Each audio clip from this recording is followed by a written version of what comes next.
부활절 3일 연휴를 마친 뉴욕 증시가 혼조세로 마감했습니다. 시장은 미 연방준비제도의 추가 긴축 기조에 주목하고 있습니다. 데이비스 멜패스 세계은행 총재가 올해 세계 경제 성장률 전망치를 2%로 상향한다고 밝혔습니다. 세계은행과 국제통화기금 IMF 수장은 전 세계 지정학적 갈등으로 경제와 무역에 큰 부담이 되고 있다고 지적했습니다. 애플의 개인용 컴퓨터인 맥 출하량이 크게 줄어들면서 1분기 실적에 먹구름이 들이우고 있습니다. CNBC는 시장조사 업체 IDC를 인용해 애플의 1분기 개인용 컴퓨터 출하량이 지난해보다 40.5% 급감했다고 보도했습니다. 시장조사 업체 팩트셋이 올 1분기 S&P 500 지수 상장 기업들의 순이익이 지난해보다 6.8% 감소할 것이라고 예측했습니다. 고강도 금리 인상에 실리콘밸리은행 파산 사태까지 겹치면서 신용 경색 경계감이 켜지고 있습니다. 오늘은 전국이 대체로 흐리고 비가 내린 뒤 밤부터 기온이 크게 떨어지겠습니다. 예상 강수량은 수도권과 강원 내륙 산지, 충청권은 50에서 20mm, 강원 동해안과 남부지방, 제주도는 5mm 안팎입니다. 여러분 안녕하십니까? 4월 11일 화요일 모닝벨 시작합니다. 양대 국제경제기구인 세계은행과 국제통화기금 IMF 수장이 최근 지정학적 갈등이 경제에 큰 부담이 되고 있다고 지적했습니다. 물가 안정이 중요한 만큼 중앙은행이 금리를 높은 수준으로 유지할 수밖에 없지만 특히 금융 부분 안정도 중요하다고 밝혔습니다. 정단 캐스터, 뉴욕 증시 상황도 전해주시죠.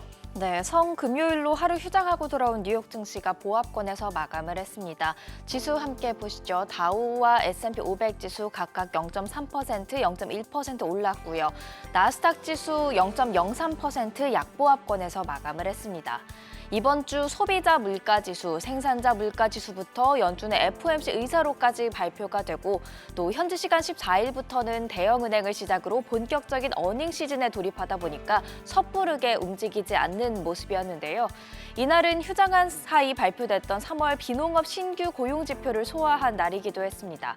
노동부의 3월 고용 보고서가 발표되기 전에 나왔던 주간 실업보험 청구 건수 ADP 고용 보고서는 노동시장이 식고 있음을 너무나도 잘 보여줬는데 이 3월 비농업 신규 고용은 살짝 달랐습니다.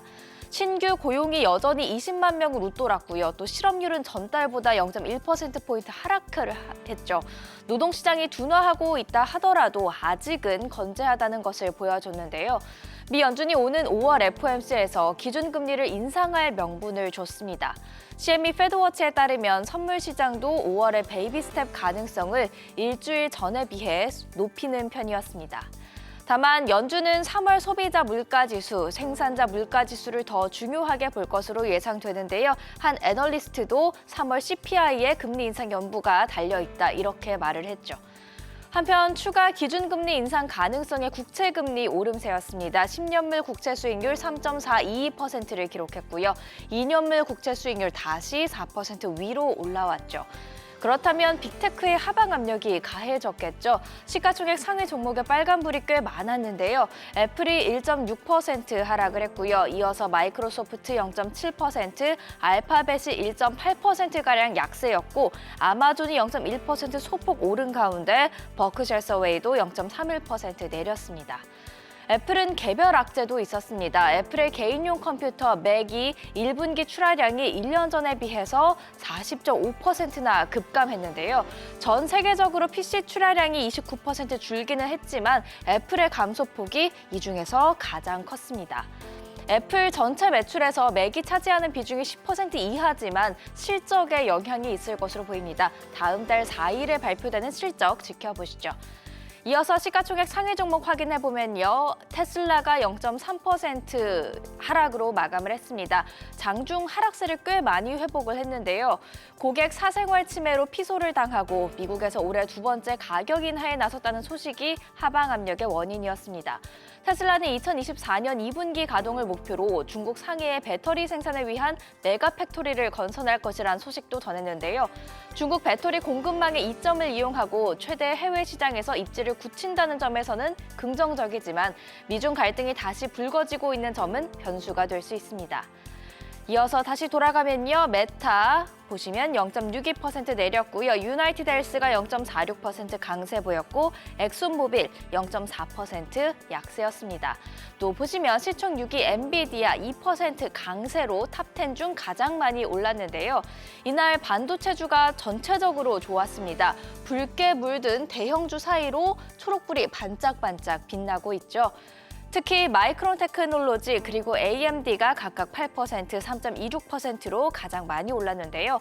삼성전자의 감산 결정을 반겼습니다. 세계 메모리 공급량의 40% 이상을 책임지고 있는 삼성전자가 감산에 나서면서 전 세계 D램 가격이 회복이 될 것이고 업황이 개선되면 하반기부터는 실적 상향을 기대할 수 있기 때문입니다. 유럽이 부활절 휴장을 이어간 가운데 아시아 증시는 눈치 보기 장세를 펼쳤습니다. 미국, 유럽 모두 휴장한 관계로 재료가 부족했다는 분석입니다. 가상자산 시장도 CPI를 주시하고 있는 가운데 비트코인 가격 현재 오전 6시 기준 3,830만 원대에 거래가 되고 있고요.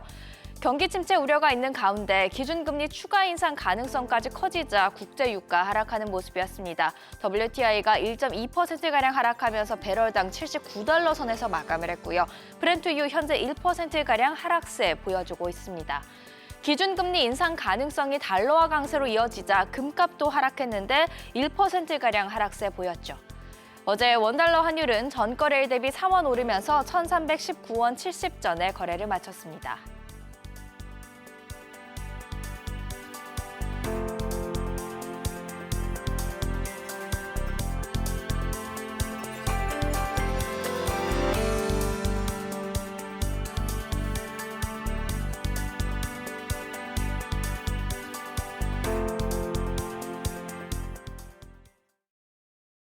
데이비스 멜패스 세계은행 총재가 올해 세계 경제 성장률 전망치를 2%로 상향한다고 밝혔습니다.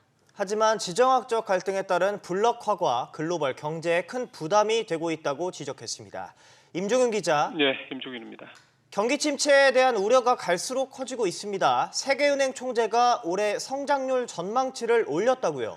예, 세계은행이 올해 1월에 전망했던 경제 성장률 전망치는 1.7%였는데요. 이거를 이제 3개월 만에 2.0%로 더 올렸습니다. 멜패스 총재는 그 근거로 중국의 코로나19 공세조치 해제, 또 예상보다 양호한 선진국 경제를 제시를 했는데요. 멜패스 총재는 다만 은행 부분의 불안감이 여전하고 오펙 플러스의 감산 여파로 국제 유가가 오를 수 있다라는 점을 불안 요소로 지적했습니다. 네, 이런 가운데 양대 국제금융기구죠. 세계은행과 IMF 수장들은 지정학적 갈등을 세계 무역에 큰 부담을 주는 요소로 콕 집었다고요. 그렇습니다.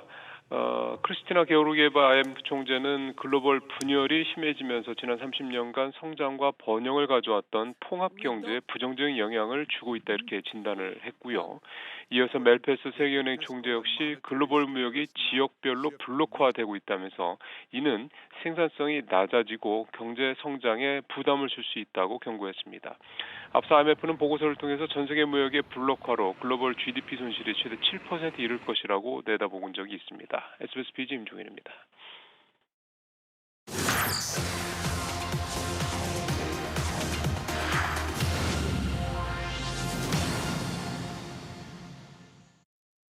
기자가 콕 집어 전하는 뉴스픽입니다. 1분기 기업들의 실적이 발표되는 실적 시즌, 어닝 시즌이 시작이 됐습니다. 하지만 기업들 사이에서는 침체 분위기가 강하게 감지되고 있는데요.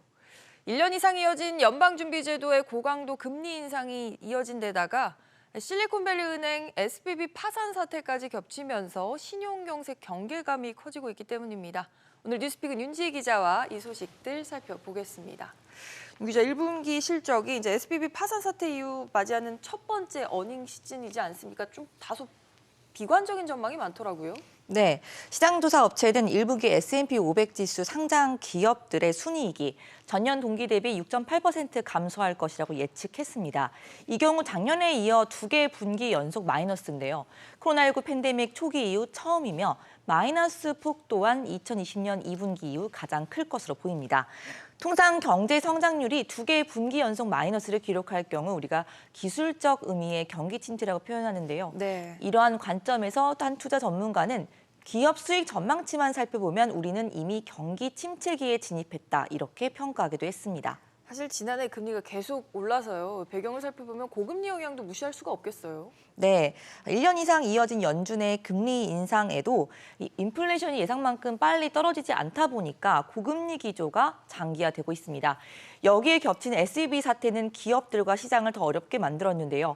가뜩이나 누적된 긴축 통화 정책 부담에 대출이 위축된 상황인데 여기에 금융 시스템 건전성 우려로 은행권 규제까지 강화가 된다면 신용경색 공포가 커질 수 있기 때문입니다. 앞서 저금리 환경일 때 불어났던 가계 대출, 부동산 등 레버리지 문제 역시 언제든 터질 수 있는 뇌관으로 꼽힙니다. UBS는 미국 금융시장의 신용경색이 지속되면서 상업용 부동산 대출 디폴트가 늘어날 것이라고 진단하기도 했습니다. 말씀하신 것처럼 시장 기업의 돈이 좀 돌기 힘든 상황이 이어지고 있는데 그렇다고 연준 입장에서는 기준금리를 또 당장 내리기도 어렵지 않습니까? 네, 그렇습니다. 현 시간 14일 JP모건 체이스 그리고 시티은행 웰스파고 등을 비롯해서 대형은행들을 필두로 실적이 발표되는데요. 중소형 은행 파산이 은행권 전체에 어떤 여파를 미쳤을지, 향후 대출 규제와 신용경색 등과 관련해서 혹여 경영진이 어떤 메시지를 내놓을지 주목되고 있습니다. 앞서 3월 FOMC에서 파월 연준 의장은 신용 여건 긴축을 가장 경계해야 할 요소로 꼽으면서 추가 금리 인상에 신중하게 접근해야 한다 이렇게 언급을 하기도 했는데요. 움츠러든 시장의 상황은 산업 전반의 성장 전망은 물론 연준의 향후 금리 인상 행보에도 영향을 줄 것으로 분석됩니다. 네, 관련해서 오늘 국내에서는 한국은행이 또 한 번 우리나라의 기준금리를 정하는 이벤트가 있는데요. 오전에 속보가 나오는 대로 저희도 전해드리도록 하겠습니다. 기자 잘 들었습니다. 미국의 인플레이션 감축법 IRA와 반도체 지원법 등의 영향으로 지난해 미국에 지어진 공장 수가 크게 늘어난 것으로 나타났습니다. 월스트리트저널에 따르면 지난해 미국 제조업 관련 건설 지출은 1,080억 달러, 우리 돈 142조 원 규모로 집계됐습니다. 이는 연간 기준 역대 최대로 학교나 병원을 짓는 데 들어간 비용보다도 많았습니다. 추경호 경제부총리가 이전 정부의 경제 정책에 대해 기본에서 많이 일탈해 있었다고 평가했습니다. 조 부총리는 미국에서 열린 G20 재무장관 회의 참석 전 기자들과 만나 윤석열 정부의 경제 정책은 정상화 과정을 밟고 있다며 이같이 말했습니다. 조 부총리는 특히 본질과 관련 없는 징벌적 과세를 지나치게 도입했다면서 전 정권의 부동산 정책을 지적했습니다.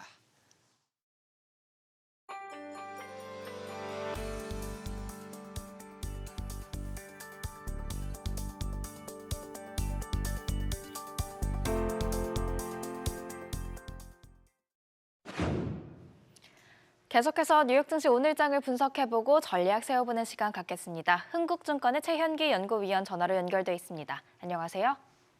네, 안녕하세요. 네, 부활절 연휴를 마치고 돌아온 뉴욕 증시 고용 보고서를 뒤늦게 소화하면서 보합권에서 혼조세로 마감을 했습니다. 이번 주에 예정돼 있는 이벤트를 기다리면서 좀 눈치를 봤다고 봐야 할까요? 말씀하신 대로 이제 미국 증시가 보합권에서 좀 혼조세로 마감을 했는데 장 초반에 낙폭을 상당히 좀 줄이면서 마감했다라는 점이 일단은 좀 긍정적일 것 같고요. 지난주 주말에 이제 부활절 연휴 때 발표된 이제 미국 고용 지표에 대한 어떤 해석들이 엇갈리면서 투자 심리가 빠르게 개선되지는 못한 것으로 판단하고 있습니다. 그러니까 고용 지표가 이제 예를 들어서 ADP 고용이라든가 구인 공고의 하락 이런 것들로 인해서 고용 시장의 어떤 타이트한 여건이 좀 완화되고 있다라는 기대감이 높았었는데요. 다만 이제 그 3월 고용 지표가 물론 이제 신규 고용 증가폭이 줄어들긴 했습니다만 경제활동 참가율이 이전보다 상승했고 또 실업률은 좀 낮아지고 또 임금 상승률은 좀 전환과 좀 비슷한 수준을 유지하면서 5월에 금리가 좀 동결되지 않겠냐는 시장의 기대감이 좀 약화된 점이 좀 투자 심리에 좀 부정적인 영향을 미친 것 같고요. 또 어제 발표된 뉴욕 연은의 1년 기대 인플레이션이 재차 어떤 상승 반전의 있기 때문에 그런 부분에서 어떤 연준의 어떤 통화 정책에 대한 경계심이 좀 다시 높아진 것이 아닌가라고 보고 있습니다. 패드워치에 따르면은 지금 그 5월에 이제 미 연준의 그 금리 인상 가능성, 그러니까 25bp 금리 인상 가능성이 기존에 한 50% 미만이었다가 지금 70% 이상으로 올라왔기 때문에 5월까지는 미 연준의 어떤 긴축이 좀 지속되지 않겠냐라는 어떤 시장의 그 기대감, 그러니까 혹은 우려 이런 것들이 좀 남아 있는 것이 아닌가라고 보고 있습니다. 네, 지금까지 이제 연준의 정책 방향에 대해서 좀 설명을 해주셨는데 그렇다 보니까 시장의 관심 이번 주에 나오는 소비자 물가 지수로 쏠리고 있습니다. 어떻게 나오느냐에 따라서 연준의 정책에 영향을 주게 될 거기 때문인데요. 이 3분기 금리 정점론이 나오는 가운데 연준의 정책 방향은 어떻게 전망하시나요?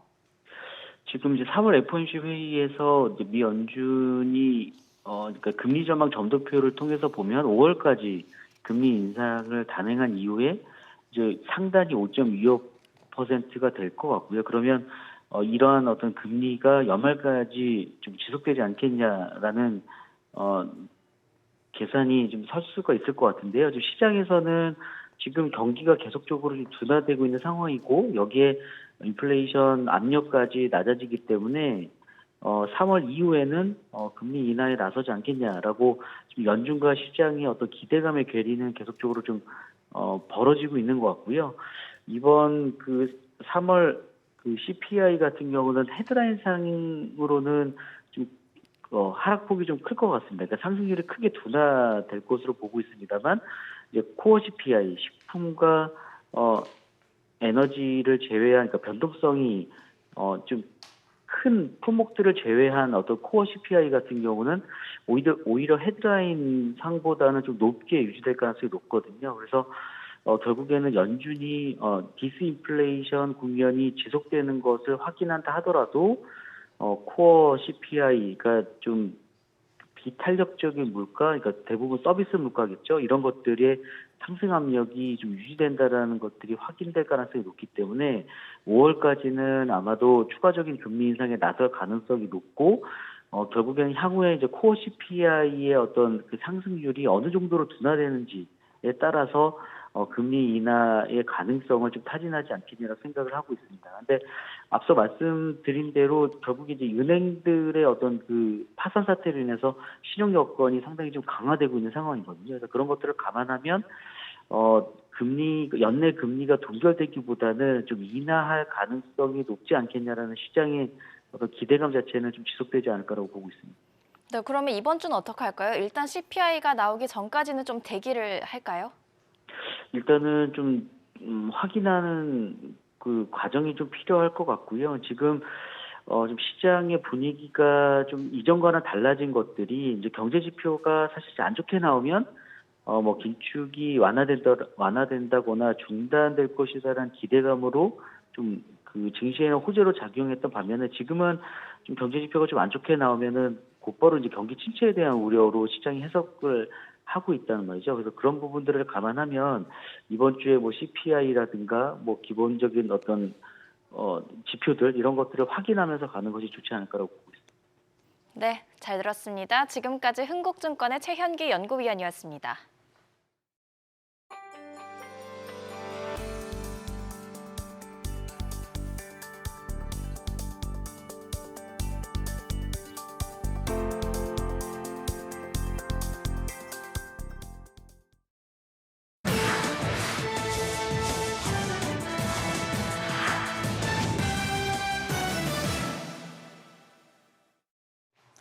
반도체 결속 나홀로 질주하던 대만 TSMC도 결국 부진을 피하지 못했습니다.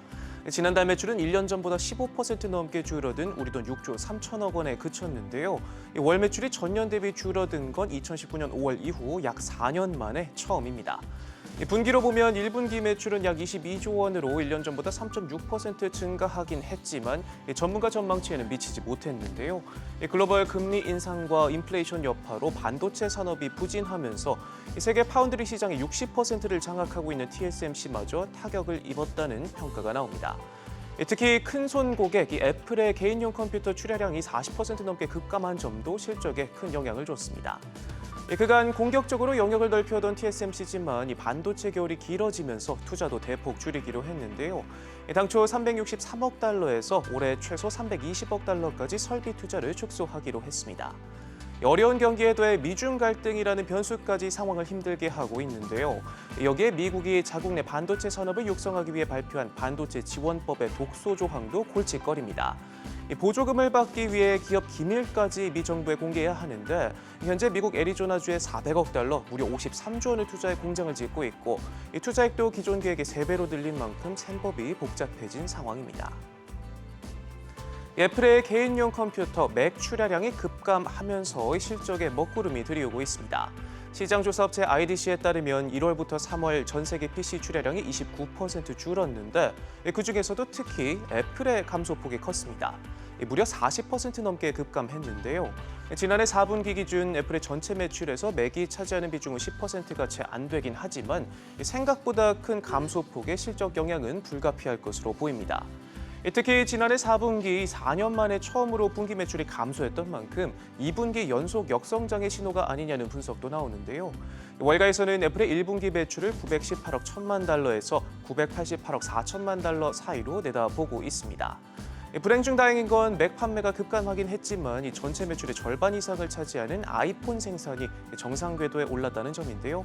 다음 달 4일로 예정된 애플의 실적 발표 눈여겨보셔야겠습니다. 애플의 최대 협력사죠. 대만 폭스콘이 전기차 사업에 본격적인 투자에 나섭니다. 향후 3년간 우리 돈 1조 원을 투입할 계획이라고 밝혔는데요. 이번 투자에는 전기버스와 배터리 제조 공장도 포함될 예정입니다. 수익 다변화를 위해 지난 2020년 전기차 진출을 선언한 뒤 이듬해 전기차 모델 3종을 선보인 폭스콘은 2027년까지 연간 300만 대 전기차 생산을 목표로 하고 있습니다. 이를 위해 미국 전기차 스타트업 로드스타운의 생산 공장을 2억 3천만 달러에 인수하고 이어 태국과 사우디아라비아 등과 파트너십을 발표하는 등 전기차 산업에 본격적으로 뛰어들고 있는데요. 일각에서는 오랜 기간 애플과 협력해온 폭스콘이 전기차 사업에 손을 뻗으면서 애플의 애플카 위탁 생산까지 범위를 넓힐 것이라는 전망도 나옵니다. 최근 대만경제일보는 대만 주요 부품업체들이 애플카 생산을 위한 공급망에 잇따라 포함되고 있다며 이 폭스콘의 최근 움직임은 애플의 전기차 출시 전략과 일치한 선상에 있다고 평가하기도 했는데요. 애플의 단짝 폭스콘의 한 수가 시장에 어떤 변화를 불러올지 관심이 모아집니다. 최근 오펙 플러스의 깜짝 감산으로 유가가 크게 흔들렸죠. 이런 가운데 사우디 국영석유기업 업체 아람코가 감산과 관계없이 아시아 원유 공급을 보장할 방침이라는데요. 로이터 통신의 보도 함께 확인해 보시죠. 로이터는 소식통을 인용해 아람코가 감산 여부와 상관없이 아시아에 대한 5월 계약분에 대해 공급을 보장할 것이라고 전했는데요. 5월부터 하루 50만 배럴 감산에 들어갈 예정인데 북아시아 일부 국가에 대해서는 계약 물량을 전량 공급할 계획인 것이라고 설명했습니다. 로이터는 오펙 플러스의 감산 발표가 세계 최대 원유 수입 시장인 아시아에 대한 공급 물량 축소로 이어질지 여부를 보여주는 가늠자는 바로 아람코의 월별 배정 물량이라며 그동안 투자자들이 주시해온 사안이라고 설명했는데요. 오펙 플러스의 깜짝 감산이 실제 공급에 영향을 줄지 아니면 단지 유가 부양을 위한 것인지가 시장의 관심사였다고 덧붙였습니다. 한편 아랍에미리트의 아부다비 국영석유공사도 적어도 아시아 3개국에 대해서는 6월 계약분 원유를 전량 공급할 계획임을 통보했다고 소식통들은 전했는데요. 오펙 플러스의 감산 결정으로 이 브렌트유와 서부 텍사스 원유 가격은 지난주 6% 상승하며 출렁였습니다.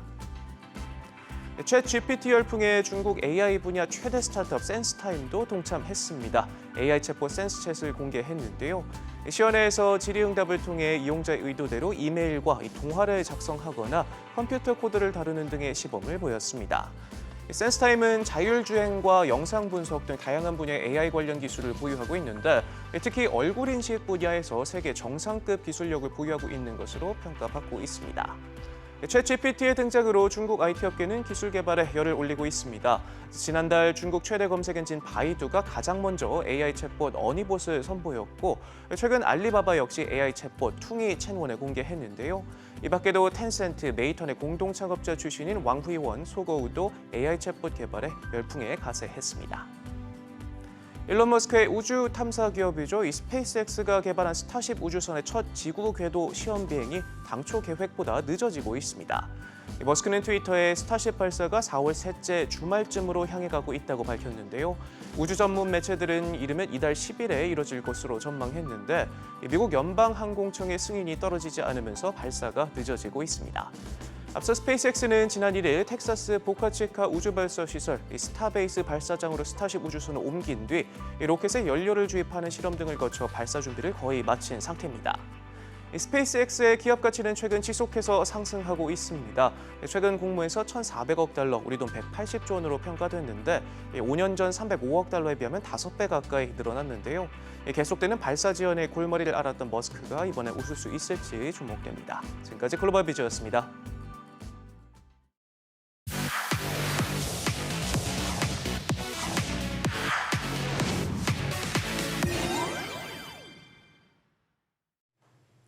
데이비드 멜패스 세계은행 총재가 올해 세계 성장률 전망을 상향한다고 밝혔다는 소식 앞서 전해드렸는데요.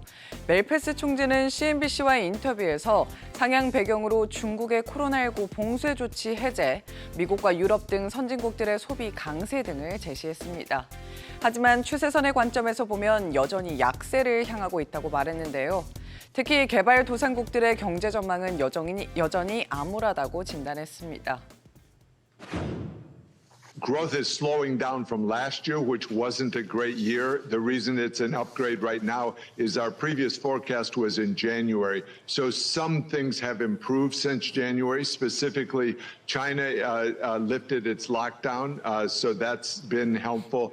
And there's been a little bit more buoyancy in the advanced economies, the U.S. and Europe, on the consumption side.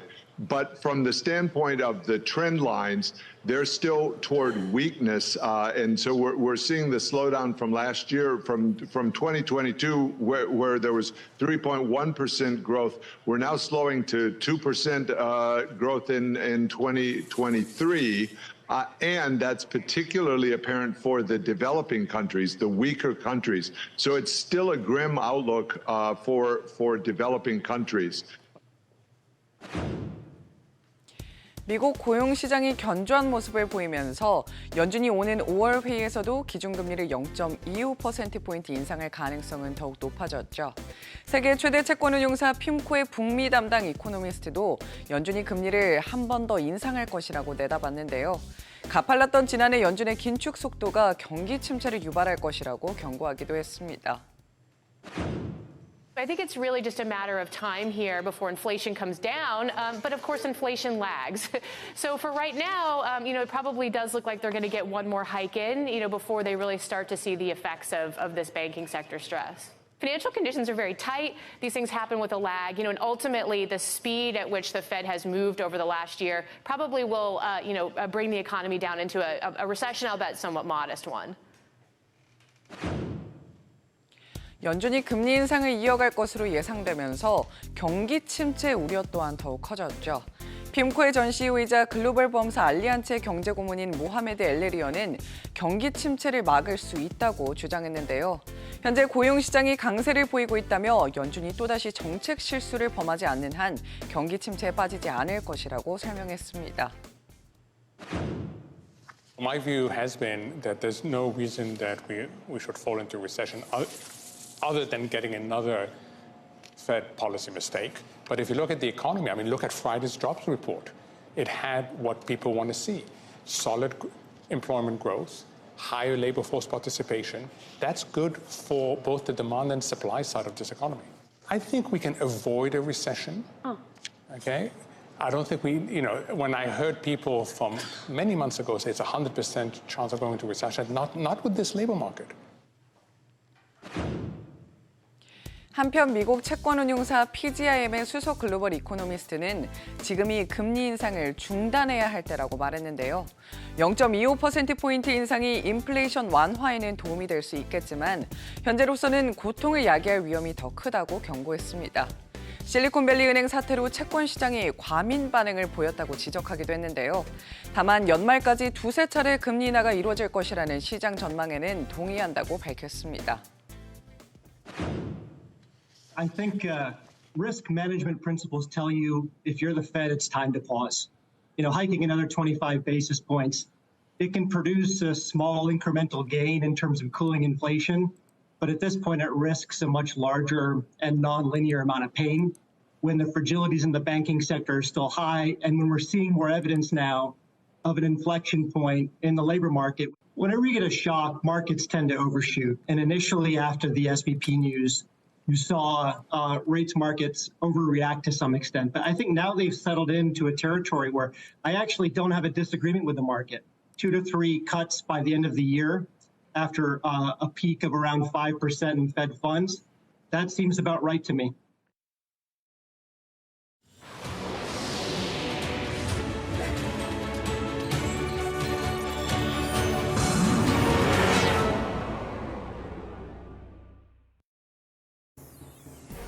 부활절 3일 연휴를 마치고 돌아온 뉴욕 증시가 혼조세로 거래를 마쳤습니다. 시장은 미 연방준비제도의 추가 긴축 기조에 주목하고 있습니다. 데이비스 멜패스 세계은행 총재가 올해 세계 경제 성장률 전망치를 2%로 상향한다고 밝혔습니다. 세계은행과 국제통화기금 IMF 수장은 전 세계 지정학적 갈등으로 경제와 무역에 큰 부담이 되고 있다고 지적했습니다. 애플의 개인용 컴퓨터 맥 출하량이 크게 줄어들면서 1분기 실적에 먹구름이 들이오고 있습니다. CNBC는 시장 조사업체 IDC를 인용해서 애플의 1분기 개인용 컴퓨터 출하량이 지난해보다 40.5% 급감했다고 보도했습니다. 시장 조사업체 팩트셋이 올 1분기 S&P 500 지수 상장 기업들의 순이익이 지난해보다 7% 가까이 감소할 것이라고 예측했습니다. 고강도 금리 인상에 실리콘밸리 은행 파산 사태까지 겹치면서 신용 경색 경계감이 커지고 있습니다. 오늘은 전국이 대체로 흐리고 비가 내린 뒤 밤부터는 기온이 크게 떨어지겠습니다. 예상 강수량은 수도권과 강원 내륙 산지, 충청권은 5에서 20mm, 강원 동해안과 남부지방 또 제주도는 5mm 안팎입니다.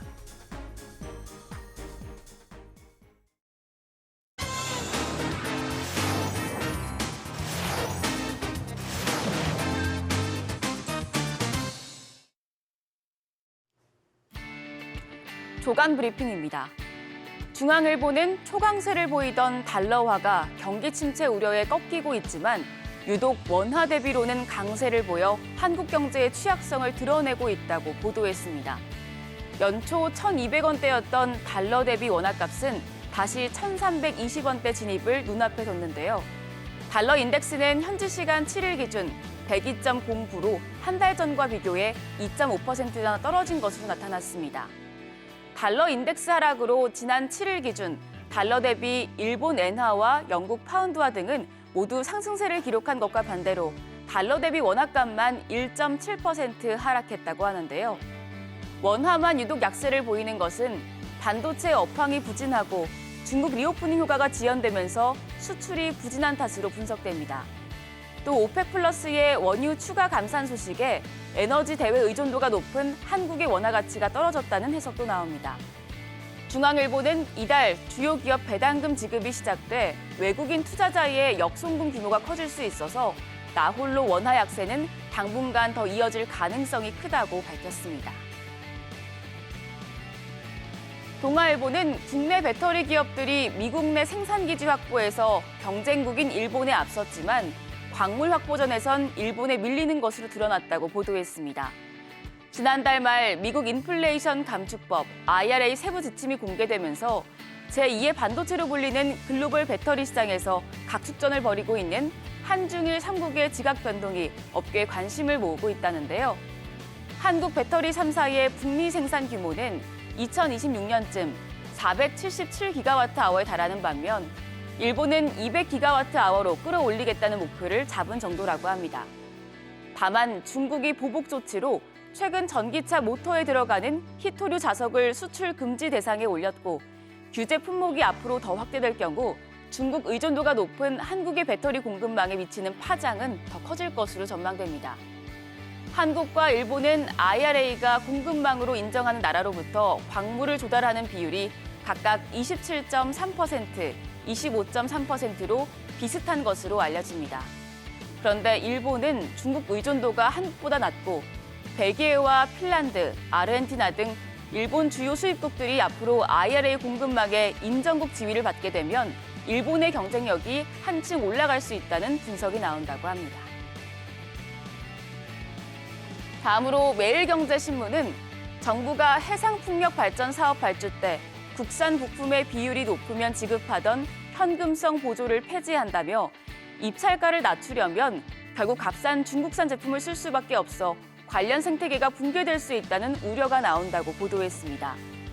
발전업계에 따르면 한국에너지공단은 최근 규정심의위원회를 열고 해상풍력 발전 사업 추진 과정에서 국산 부품 비율이 50% 이상일 때 신재생 에너지 공급 인증서 가중치를 부여하는 방안을 폐지하기로 가결했다는데요. 관련 시장에 경쟁 입찰 제도를 도입하면서 응찰 때 가산점만 주는 방식으로 기존 인센티브를 대체하기로 한 겁니다. 한국풍력산업협회에 따르면 국내 지방자치단체로부터 발전사 허가를 받은 해상풍력 발전 71개소 중 부유식을 사용하는 동해를 제외하고 서해와 남해에 위치한 58개소, 약 100조 원 규모 시장이 영향을 받을 수 있습니다. 이에 한국풍력산업협회 관계자는 경쟁 입찰은 결국 가격을 낮추기 위한 조치라며 국산 부품 비율을 높여 가산점을 받는 것보다 중국산 저가 제품을 많이 써 입찰가를 낮추는 게 더 유리하다고 반박한 것으로 알려집니다. 동아일보는 코스닥 지수가 올해 1분기 약 25% 오르며 주요 20개국 증시 가운데 가장 높은 상승세를 보였다고도 보도했습니다. 지난해 12월 말 679.29였던 코스닥 지수는 지난달 31일 847.52로 마감하며 올해 1분기 동안 무려 24.77%나 올랐는데요. 이는 G20 국가 주요 증시 가운데 가장 높은 상승률입니다. 같은 기간 코스피 상승률의 2배를 뛰어넘은 것은 물론이고 애플과 테슬라가 속한 미국 나스닥 종합지수를 크게 웃돈 순인 것으로 알려집니다. 코스닥 시장의 상승세를 이끈 건 2차 전지와 로봇, 인공지능, AI 등의 테마주인 것으로 알려졌는데요. 챗GPT의 열풍을 타고 AI 관련주인 셀바스 헬스케어 주가가 1분기에만 411.48% 오르며 코스닥 상장사 중 가장 높은 상승률을 보였고 에코프로가 383.98%, 자이글이 342.10%, 엠로가 320.53%로 뒤를 이은 것으로 전해집니다. 개인 투자자들의 자금 유입도 지수 상승에 영향을 미쳤는데 특히 애플과 구글, 엔비디아 등 미국 빅테크 기업에 투자했던 서학개미들도 코스닥 시장으로 눈을 돌린 것으로 나타났습니다. 전문가들은 코스닥 지수의 상승이 에코 삼형제 같은 일부 종목과 산업에 집중되며 단기 과열 징후가 나타나고 있다고 지적했다고 동아일보는 전했습니다.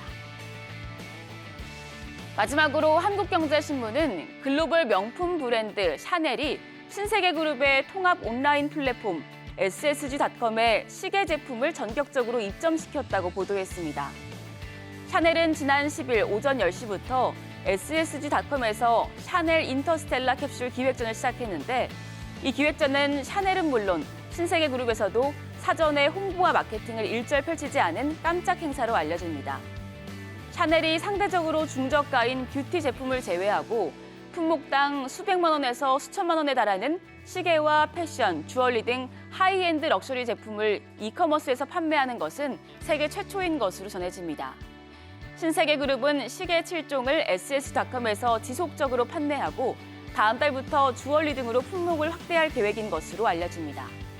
유통업계 한 관계자는 샤넬이 SSG.com 입점을 결정한 것은 세계에서 가장 빠른 축에 속하는 한국 명품 시장의 성장세 등이 영향을 미친 것으로 보인다고 말한 것으로 전해집니다.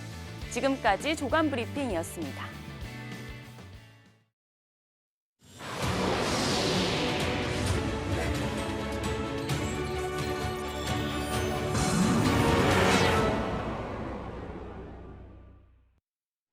국토교통부가 산하 공공기관인 한국공항공사에 대한 현장 감사에 착수했습니다. 국토부는 최근 실탄과 흉기를 보안 검색에서 적발하지 못하는 등 공항 보안 사고가 잇따르면서 실태를 점검하기 위한 목적이라고 설명했습니다. 다만 인천국제공항공사보다 먼저 감사가 진행되면서 이번 감사를 두고 문재인 정부 당시 임명된 윤형중 한국공항공사 사장의 퇴진을 염두한 조치가 아니냐는 시각도 제기되고 있습니다. 가상자산을 상장해달라는 청탁과 함께 거액의 뒷돈을 주고받은 가상자산거래소 코인원의 전 직원과 브로커에 대해서 서울 남부지법이 도주의 우려가 있다며 구속영장을 발부했습니다.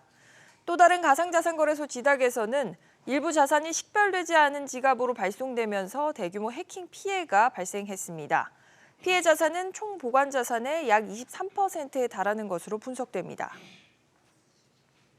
김동관 한화그룹 부회장이 미국 재생에너지 전문 투자 회사인 샌드브룩 캐피털의 고문을 맡습니다.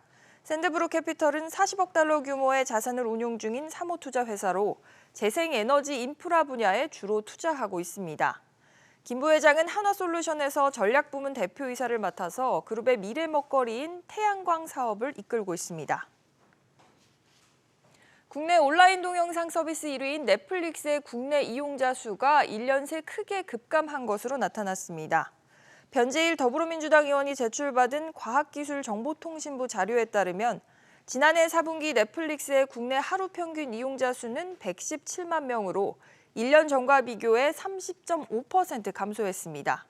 같은 기간 구글과 메타의 이용자 수도 감소했고 코로나19 팬데믹에 따른 일상회복 여파가 반영된 것으로 분석됩니다. 오늘은 전국이 대체로 흐리고 비가 내린 뒤 밤부터는 기온이 크게 떨어지겠습니다. 예상 강수량은 수도권과 강원 내륙 산지, 충청권은 5에서 20mm, 강원 동해안과 남부지방 또 제주도는 5mm 안팎입니다. 아침 최저 기온은 4에서 17도, 낮 최고 기온은 15에서 26도로 예보됐습니다.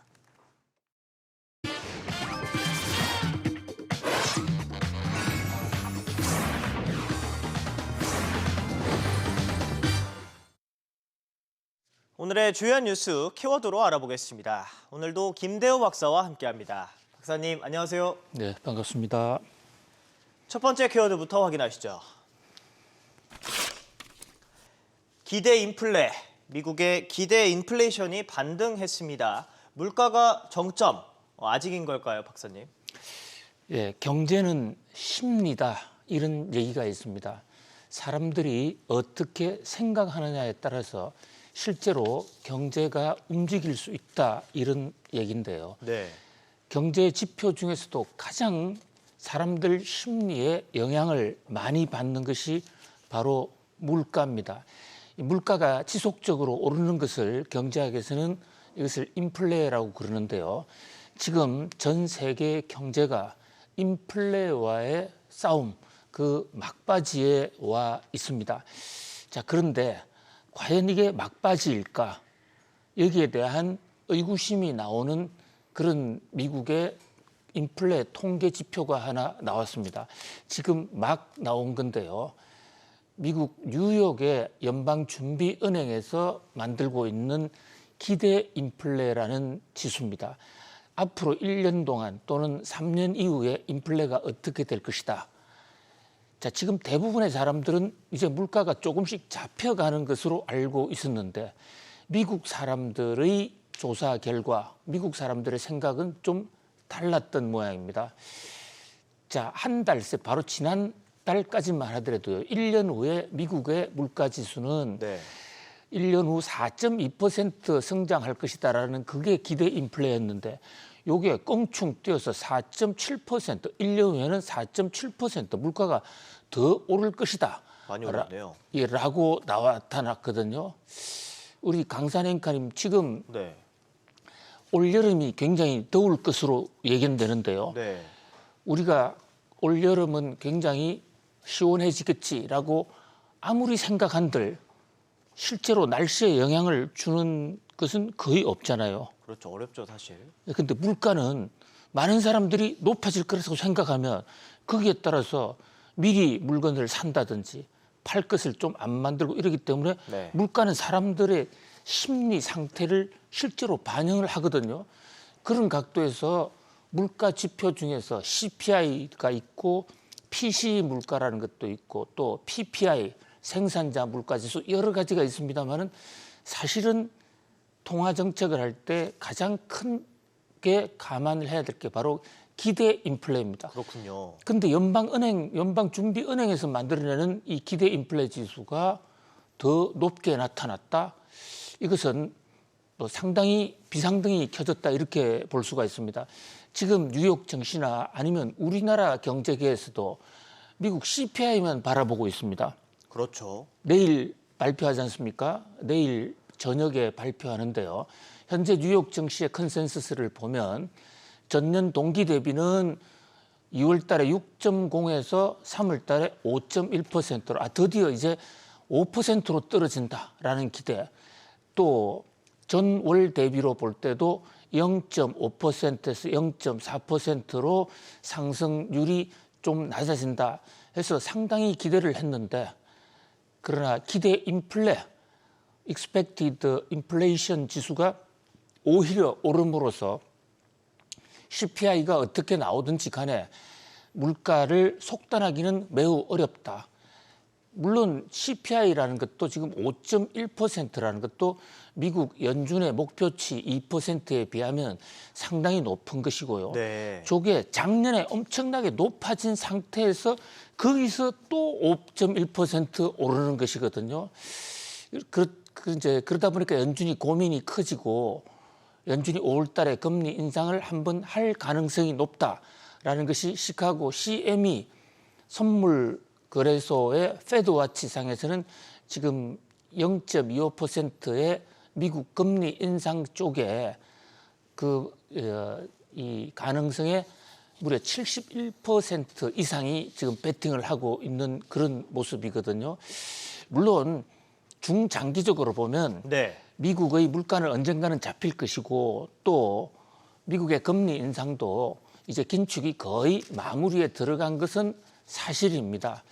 그런데 이제 다만 이게 경제 지표라는 게 기대만큼 또 희망만큼 빠른 속도로 물가가 정상화, 안정화된 것은 아니다라는 점에서 막판까지 반등이 있을 수 있다는 그러니까 전체 중장기 기조는 하락 안정세가로 수렴을 하더라도 그 중간중간마다 여러 번 고비가 있을 수 있다.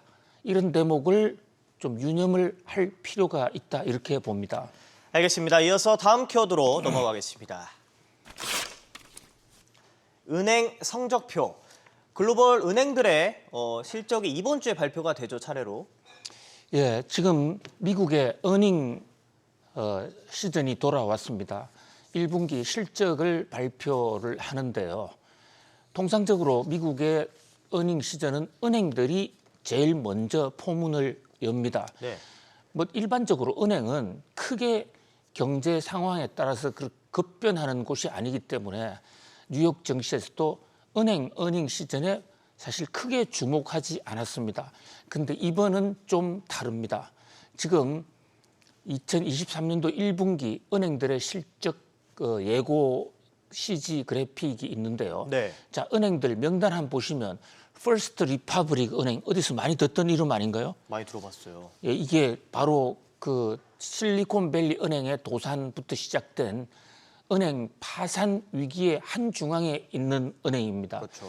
그러니까 현재 보름 전까지만 하더라도 세계 경제를 강타하던 은행 파산 위기 그런 그 파산 위기가 과연 실적에 얼마나 반영이 되었을까? 또 그 은행들의 위기가 다른 은행으로 얼마나 전가되었을까 하는 것들이 지금 은행 실적 발표에 일부 잡힐 것으로 보입니다.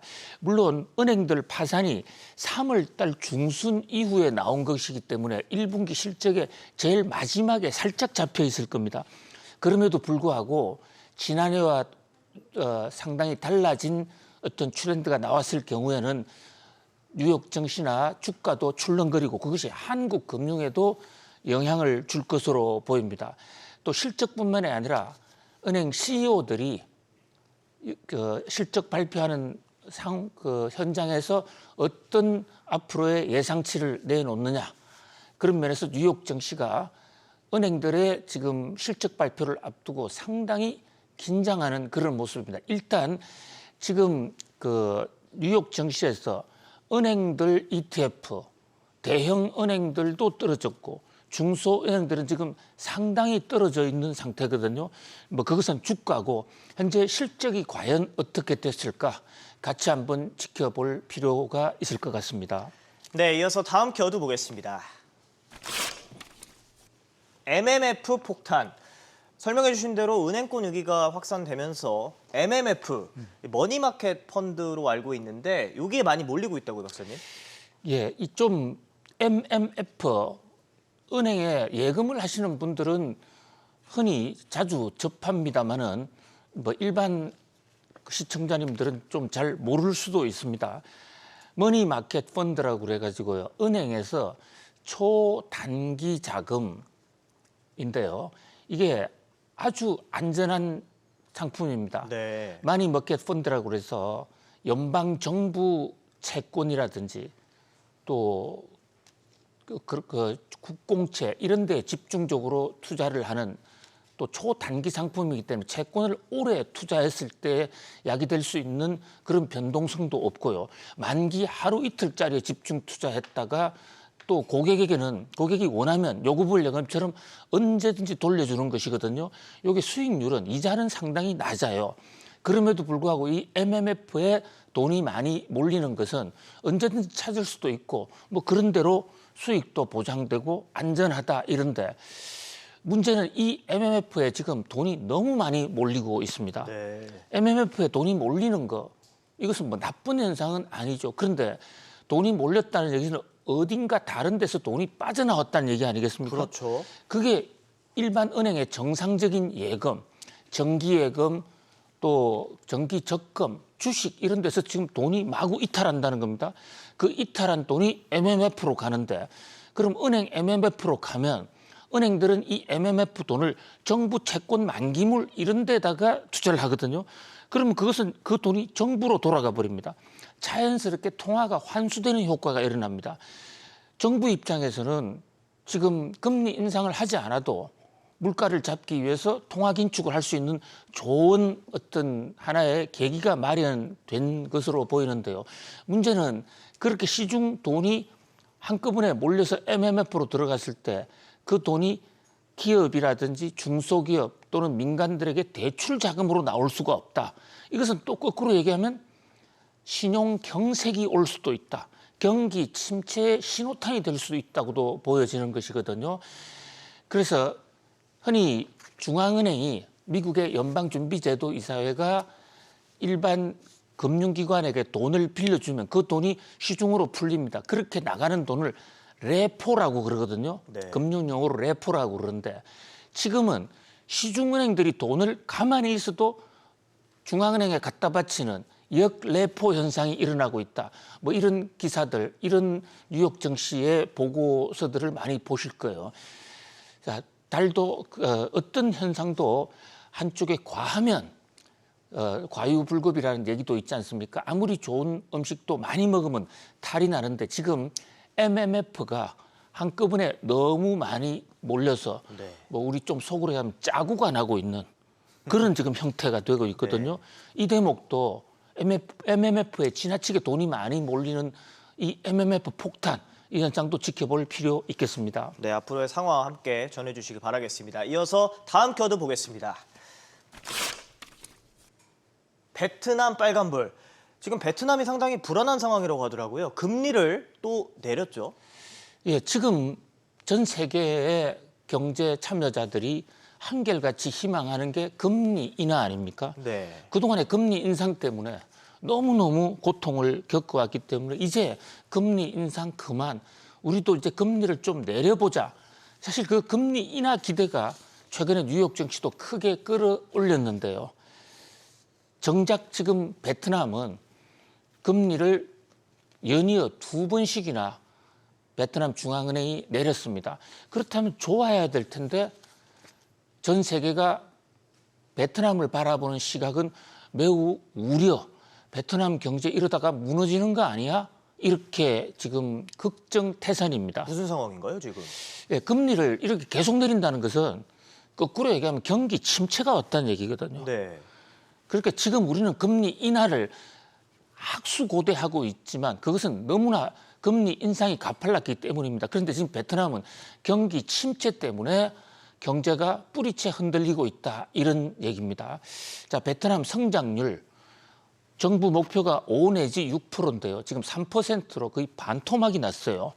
물론 3%도 높은 거지만 베트남의 이 높은 경제 성장률 추세에 비하면 상당히 낮은 것이고 저게 13년 최저치입니다. 그렇군요. 기업 투자도 안 되고 있고요. 특히 주목할 변수가 외국 기업들이 베트남 투자를 줄이고 있습니다. 이 해외 직접 투자를 FDI라고 그러거든요. Foreign Direct Investment. 특히 개도국에서는 이 FDI가 많이 들어오는 게 그 경제의 미래를 보장해 준다 해서 굉장히 중요한 지표인데 지금 한국은 물론이고 일본, 많은 나라들이 베트남을 떠나가고 있습니다. 왜 베트남을 떠나느냐? 베트남의 규제가 강화되는 이런 것도 있지만 베트남 권력이 최근에 전격적으로 개편이 됐습니다. 어떻게 바뀌었나요? 예, 베트남 권력 서열 1위, 2위, 3위, 4위 네 사람 다 공통점은 전부 친중파 일색이다라는 것입니다. 우리 최근에 박항서 감독하고 친하던 분이 한 분 계셨죠. 있으시죠? 예, 응우엔 수원푹이라는 분이에요. 이 국가 주석인데 이분도 잘렸습니다. 그렇군요. 뭐 결국은 본인이 그만둔다라는 형식이었지만 권력 투쟁에서 잘렸다라고 볼 수 있는데요. 사실 이 응우엔 수원푹이 국제개방파고 이분 보고 투자한 분들이 많거든요. 그런데 사실 정치라는 것은 기업인들한테는 불가근 불가원인 것이 그렇게 너무 가깝게 해서 투자를 하고 나면 그 푹 총리 주석이 그만두고 나면 새로운 사람들은 푹 주석만 보고 온 자금을 별로 좋아하지 않게 돼 있어요. 그렇게 되겠죠. 네, 그런 관점에서 지금 우리나라의 베트남 투자도 비상등이 켜졌는데요. 자, 그런 면에서 정치적으로 뭐 중립을 취하는 게 얼마나 중요한 것인지가 다시 한번 보여집니다. 사실 베트남은 한때 중국을 대체할 수 있는 수단으로서 굉장히 희망을 끌었던 나라인데 베트남 정치 자체가 중국 쪽에 푹 빠지면서 중국과 베트남은 하나의 나라다. 그래서 지금 미 베트남 관계도 아주 애매해졌습니다. 블링컨 미국 국무장관이 이번 주에 베트남을 찾아가서 한번 회유를 한다고 그러는데 아무튼 이 베트남의 정치가 베트남의 경제, 국제 교류를 좀 가로막는 그런 어떤 악재로 작용하고 있는 그런 모양새입니다. 네, 이어서 오늘의 마지막 키워드 보겠습니다. 일본은행 총재가 바뀌었는데 어제 공식 출근했죠. 그렇습니다. 일본은행에 새 총재가 왔습니다. 그동안에 구로다 총재님께서 무려 10년간이나 장기 독재를 해왔기 때문에 일본은행 총재하면 구로다라는 등식에 우리는 익숙해져 있는데요. 10년 만에 교체가 이루어져서 이제는 우에다 총재 시제가 왔습니다. 자, 그동안의 일본은행 총재들은 대부분 일본은행 출신이나 일본 재무부 출신들이 독점해왔죠. 이 전후에 일본 이제 학자 출신으로서는 이 우에다 씨가 처음 이 일본은행 총재를 맡았습니다. 이분이 앞으로 어떤 정책을 펴나갈 것인지 그게 우리나라 경제에도 상당히 주목을 끄는데요. 한마디로 기존의 통화 완화 정책을 일단은 개선하겠다 하고 밝히고 있습니다. 그러면서도 금융 완화 정책 출구 전략 얘기를 또 몇 마디 했어요. 네. 그래서 인플레가 지속적으로 2%에 도달하는지를 따져서 적절한 시기에 금융 완화 출구 정책을 해볼 수도 있다. 또 전체를 종합적으로 평가해 검증이 있어도 좋을 것이다. 겉으로는 매우 겸손한 표현 그리고 완화된 표현이지만은 그렇네요.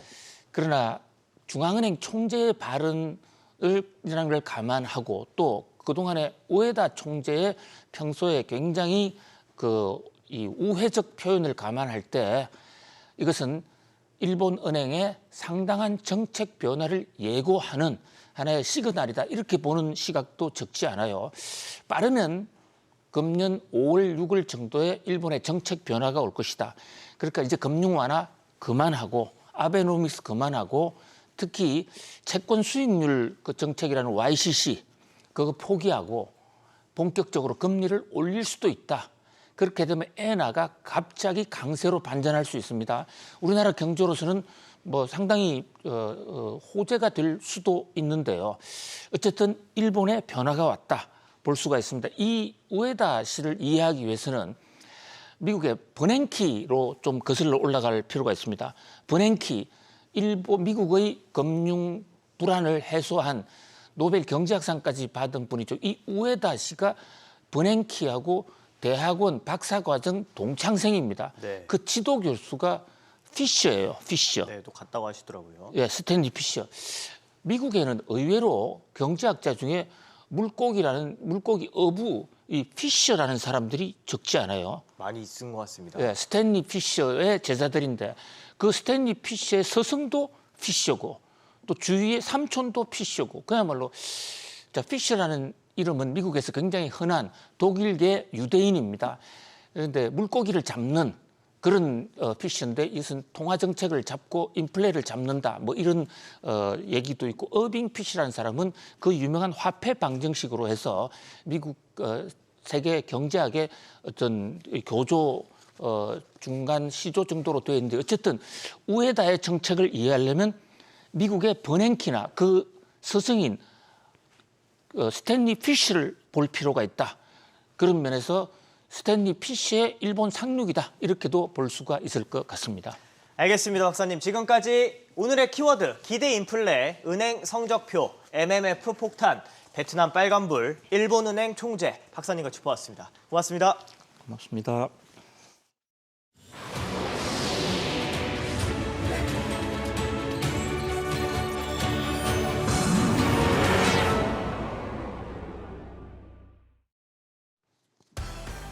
부활절 연휴를 마친 뉴욕 증시가 혼조세로 마감했습니다.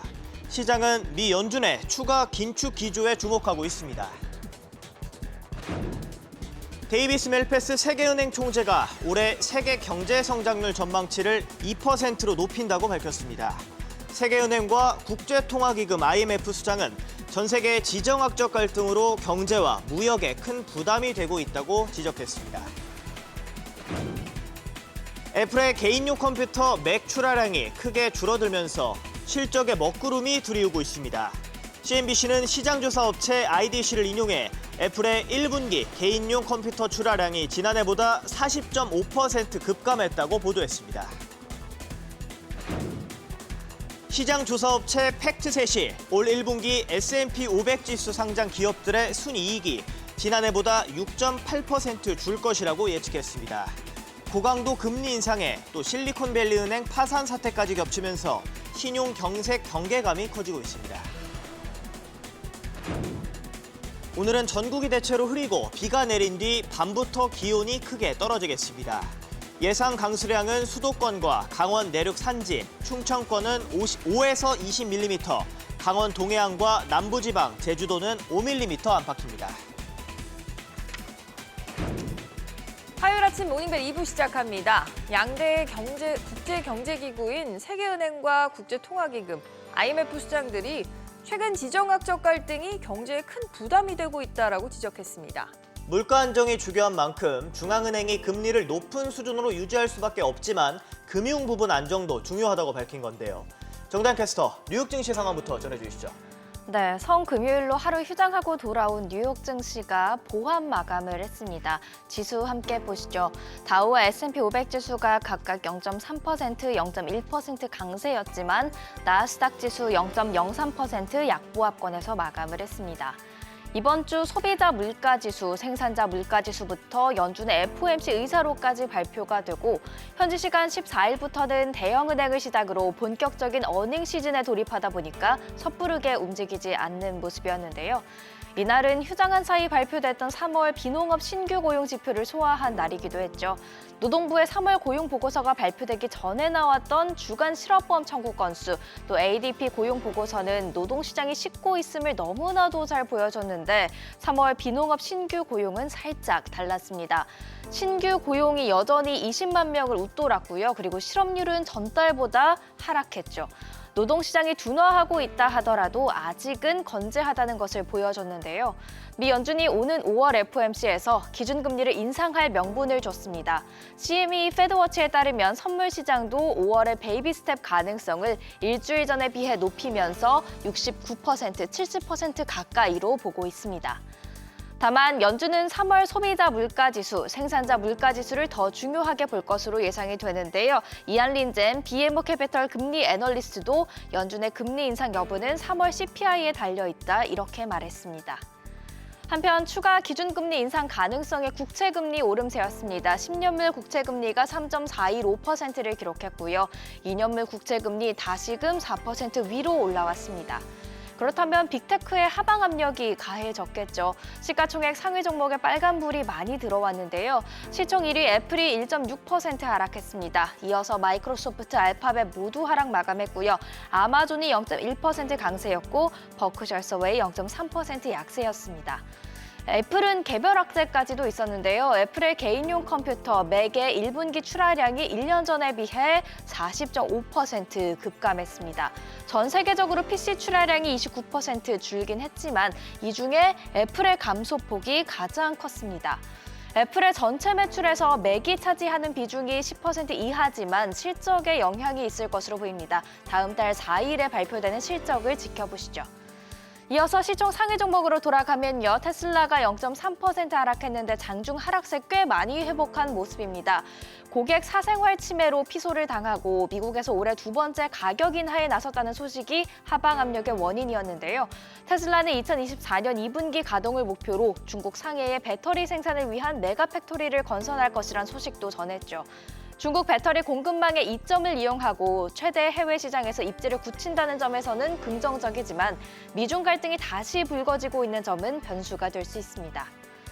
이어서 가볼까요? 메타 플랫폼스가 0.62% 약세였고요. 유나이티드 헬스는 0.46% 강세, 엑슨모빌도 0.4% 내렸습니다. 보시면 시총 6위 엔비디아만 제가 빼놨죠. 엔비디아 2% 가장 크게 탑10 중에서 올랐는데요. 이날 반도체주가 전체적으로 좋았습니다. 붉게 물들어 있는 대형주 사이에 반도체주 초록불이 반짝반짝 빛나고 있죠. 특히 마이크론 테크놀로지 또 AMD가 크게 오름세를 보였는데요. 삼성전자의 감산 결정을 반겼습니다. 세계 메모리 공급량의 40% 이상을 책임지고 있는 삼성전자가 감산에 나서면 전 세계 D램 가격이 회복될 것이고 업황이 개선되면서 하반기부터는 실적 상향을 기대할 수 있기 때문입니다. 유럽이 부활절 휴장을 이어간 가운데 아시아 증시는 눈치 보기 장세를 보였습니다. 미국, 유럽 모두 휴장한 관계로 재료가 부족했다는 분석입니다. 가상자산 시장도 CPI를 주시하고 있는 가운데 비트코인 가격은 현재 오전 7시 기준 3,850만 원대에 거래가 되고 있습니다. 경기 침체 우려가 있는 가운데 기준금리 추가 인상 가능성까지 커지자 국제유가 하락세를 보였는데요. 모두 1달러 조금 안 되게 하락하는 모습이었습니다. WTI가 배럴당 79달러 선에, 브렌트유는 배럴당 84달러 선에 거래를 마쳤고요. 기준금리 인상 가능성이 달러와 강세로 이어지자 금값도 하락세였습니다. 1.1%가량 내렸습니다. 어제 원달러 환율은 전거래일 대비 3원 오르면서 1,319원 70전에 거래를 마쳤습니다.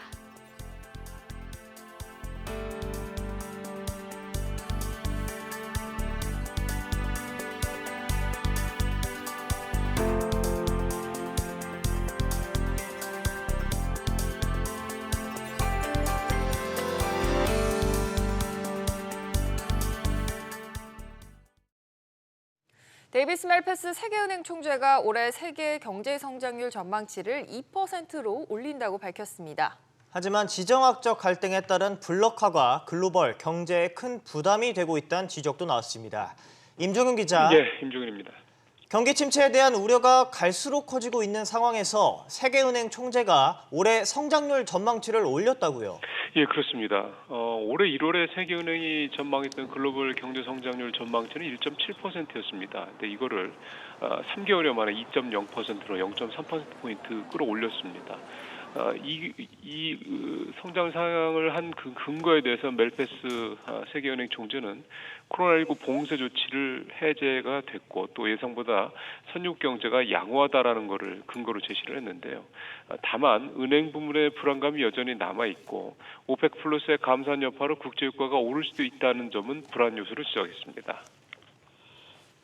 네, 이런 가운데 양대 국제금융기구죠. 세계은행과 IMF 수장들은 이 지정학적 갈등이 세계 무역에 큰 부담을 주는 요인이라고 콕 집어서 지적을 했다고요. 예, 오늘 두 양대 기구의 대표가 만났는데요. 일단 크리스티나 게오르기에바 IMF 총재는 글로벌 분열이 심해지면서 지난 30년간 전 세계의 성장과 번영을 가져왔던 통합 경제에는 부정적인 영향을 주고 있다 이렇게 진단을 했고요. 멜페스 세계은행 총재 역시 글로벌 무역이 지역별로 블록화되고 있다면서 이는 생산성이 낮아지고 성장에 부담을 줄 수 있다고 경고했습니다. 앞서 IMF는 보고서를 통해서 전 세계 무역의 블록화로 글로벌 GDP 손실이 7%에 이를 수도 있다라고 지적하기도 했습니다. SBS BG 임종현입니다.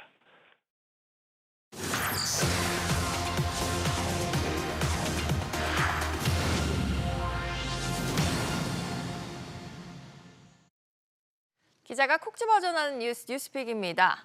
1분기 미국 기업들의 실적이 발표되는 어닝 시즌, 실적 시즌이 시작이 됐습니다.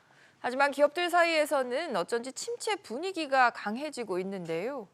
벌써 1년 이상 계속된 연방준비제도의 고강도 금리 인상이 있던 데다가 실리콘밸리 은행 SVB 파산 사태까지 겹치면서 신용경색 경계감이 커지고 있기 때문입니다.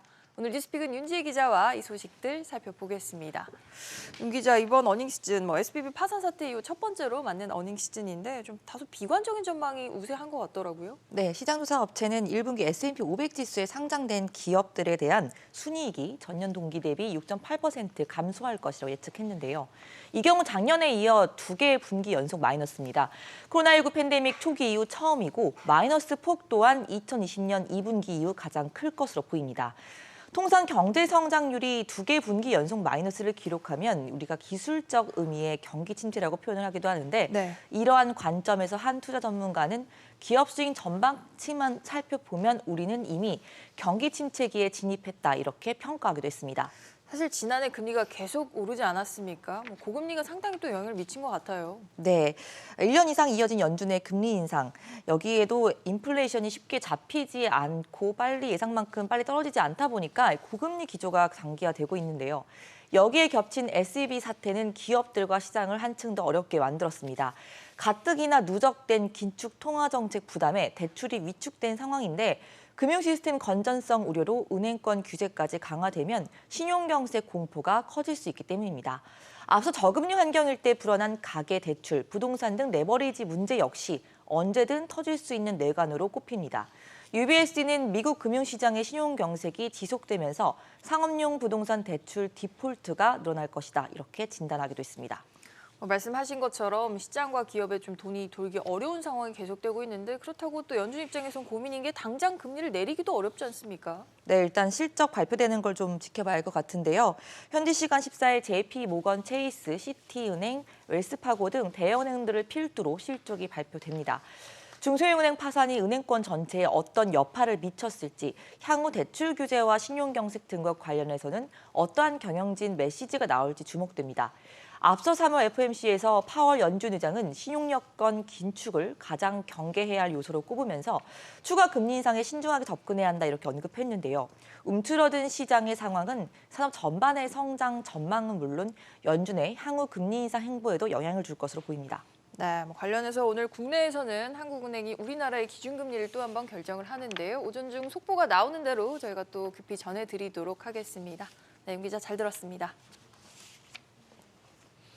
실리콘밸리 은행 SVB 파산 이후 상업용 부동산 대출이 새로운 위험 요인으로 지적이 됐죠. 그런데 그 규모가 엄청납니다. 내후년 만기가 도래하는 대출 규모는 무려 2천조 원에 달하는 것으로 알려졌는데요. 여기에 이들 부동산 가치는 고점 대비 40%가량 떨어질 것이다라는 경고도 나오고 있습니다. 최나리 기자. 네, 최나리입니다. 네, 미국의 상업용 부동산 대출 부실의 뇌관이 될 수 있다는 우려가 계속 나오고 있습니다. 네, 블룸버그 통신에 따르면 투자은행 모건 스탠리는 2025년 말까지 만기가 도래하는 미국 상업용 부동산 부채가 1조 5천억 달러, 우리 돈으로 1,980조 원에 가깝다며 차환 위험을 경고했습니다. 실리콘밸리 파산 불안감 속 잇따른 예금 인출로 유동성 확보에 어려움을 겪는 지역 중소은행의 향후 대출 여력이 제한될 수 있기 때문입니다. 상환을 위한 추가 대출이나 만기 연장 등이 어려워질 것으로 본 건데요. 만기를 앞둔 대출의 담보자산인 부동산 가치는 떨어지고 금리가 오른 영향입니다. 이런 상황에 만기가 돌아오는 부채 규모는 향후 4년간 계속 증가할 것으로 전망됐습니다. 그렇군요. 부동산 가치는 앞으로 얼마나 더 떨어질까요? 네, 모건 스탠리는 상업용 부동산 경기 둔화 속에 사무실 소매 상점 부동산의 평가 가치가 고점 대비 40% 정도 떨어질 것이라며 채무 불이행 위험을 키울 수 있다고 경고했습니다. 특히 상대적으로 재무 구조가 취약한 지역은행들의 상업용 부동산 대출을 늘려온 점은 부실 우려를 키우고 있습니다.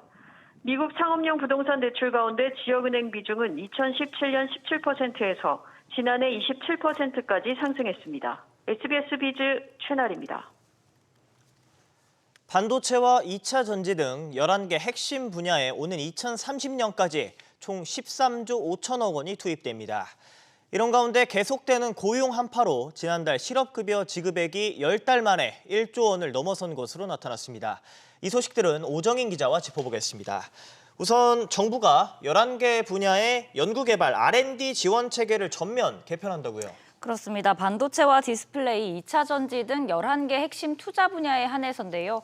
40개 연구개발, R&D 프로젝트를 선정해 예산을 지원하고 민간 기업에 주도권을 부여한다는 방침입니다.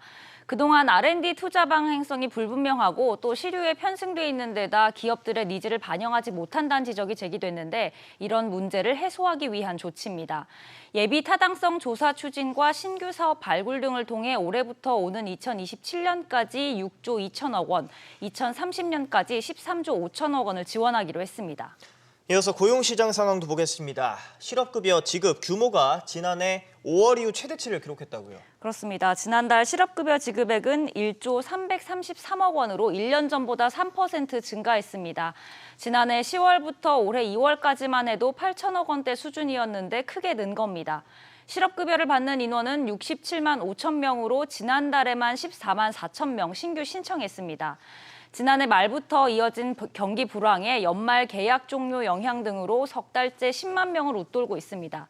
특히 교육 서비스와 건설업, 제조업을 중심으로 신규 신청이 늘어나는 상황입니다. 실업급여 지급 건수당 금액은 135만 원으로 1년 전보다 0.5% 증가했습니다. 이어서 수출입 시장 상황도 보면 자동차 무역 수지가 9년 만에 1위에 올랐다고요. 맞습니다. 지난 1월과 2월 자동차 무역 수지는 79억 2,084만 달러, 우리 돈 10조 4천억 원의 흑자를 기록했고 석유 제품과 합성 수지 등이 뒤를 이었습니다. 지난 2017년부터 지난해까지 6년 연속 1위를 차지했던 반도체는 7위로 내려갔습니다. 자동차 수출액의 88%를 차지하는 현대차 그룹 차량의 수출 단가 상승이 큰 역할을 했다는 분석입니다. 또 북미와 유럽연합에서 수출이 늘어난 영향도 컸는데요. 올해 1월과 2월 자동차 수출은 42만 2천여 대가량으로 22% 늘었는데 북미에서 41%, EU에서 18% 증가했습니다. 영국의 신규 원전 건설에 한국이 참여할 가능성도 커졌다고요. 네, 어제 산업통상자원부와 영국의 에너지 안보 탄소 중립부 에너지 장관이 만나서 청정 에너지 협력 강화를 위한 공동 선언문을 발표했습니다. 영국이 신규 건설하는 원전에 한국이 참여하는 방안을 논의하는 데 속도를 내기로 했는데요. 앞서 영국은 신규 원전 8기를 짓는데 3기 부지 사업자를 결정하면서 나머지 사업과 관련해 한국의 참여를 요청한 바 있습니다. 올해 초 정승일 한국전력공사 사장이 영국 현지를 방문한 데 이어서 양국 장관이 관련 논의를 가속화하기로 해 수주 기대감이 높아지고 있습니다. 네, 잘 들었습니다.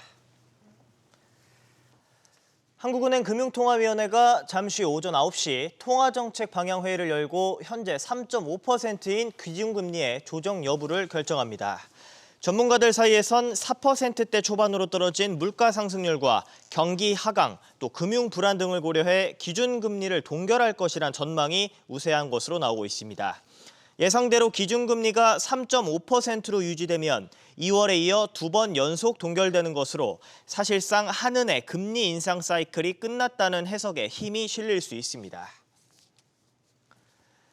지난해부터 이어진 금리 인상 기조로 국내 주요 기업의 이자 비용이 50% 이상 늘어난 것으로 나타났습니다. 기업분석연구소 리덕스 인덱스가 매출 상위 기업 377곳을 분석한 결과 이들 기업의 지난해 이자 비용은 39조 9천억 원으로 집계됐습니다. 같은 기간 이들 기업의 영업이익은 170조 3천억 원으로 전년보다 17.9% 감소했습니다.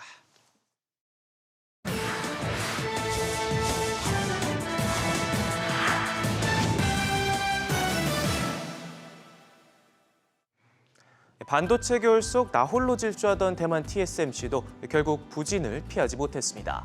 지난달 매출은 1년 전보다 15% 넘게 줄어든 우리 돈 6조 3천억 원에 그쳤는데요.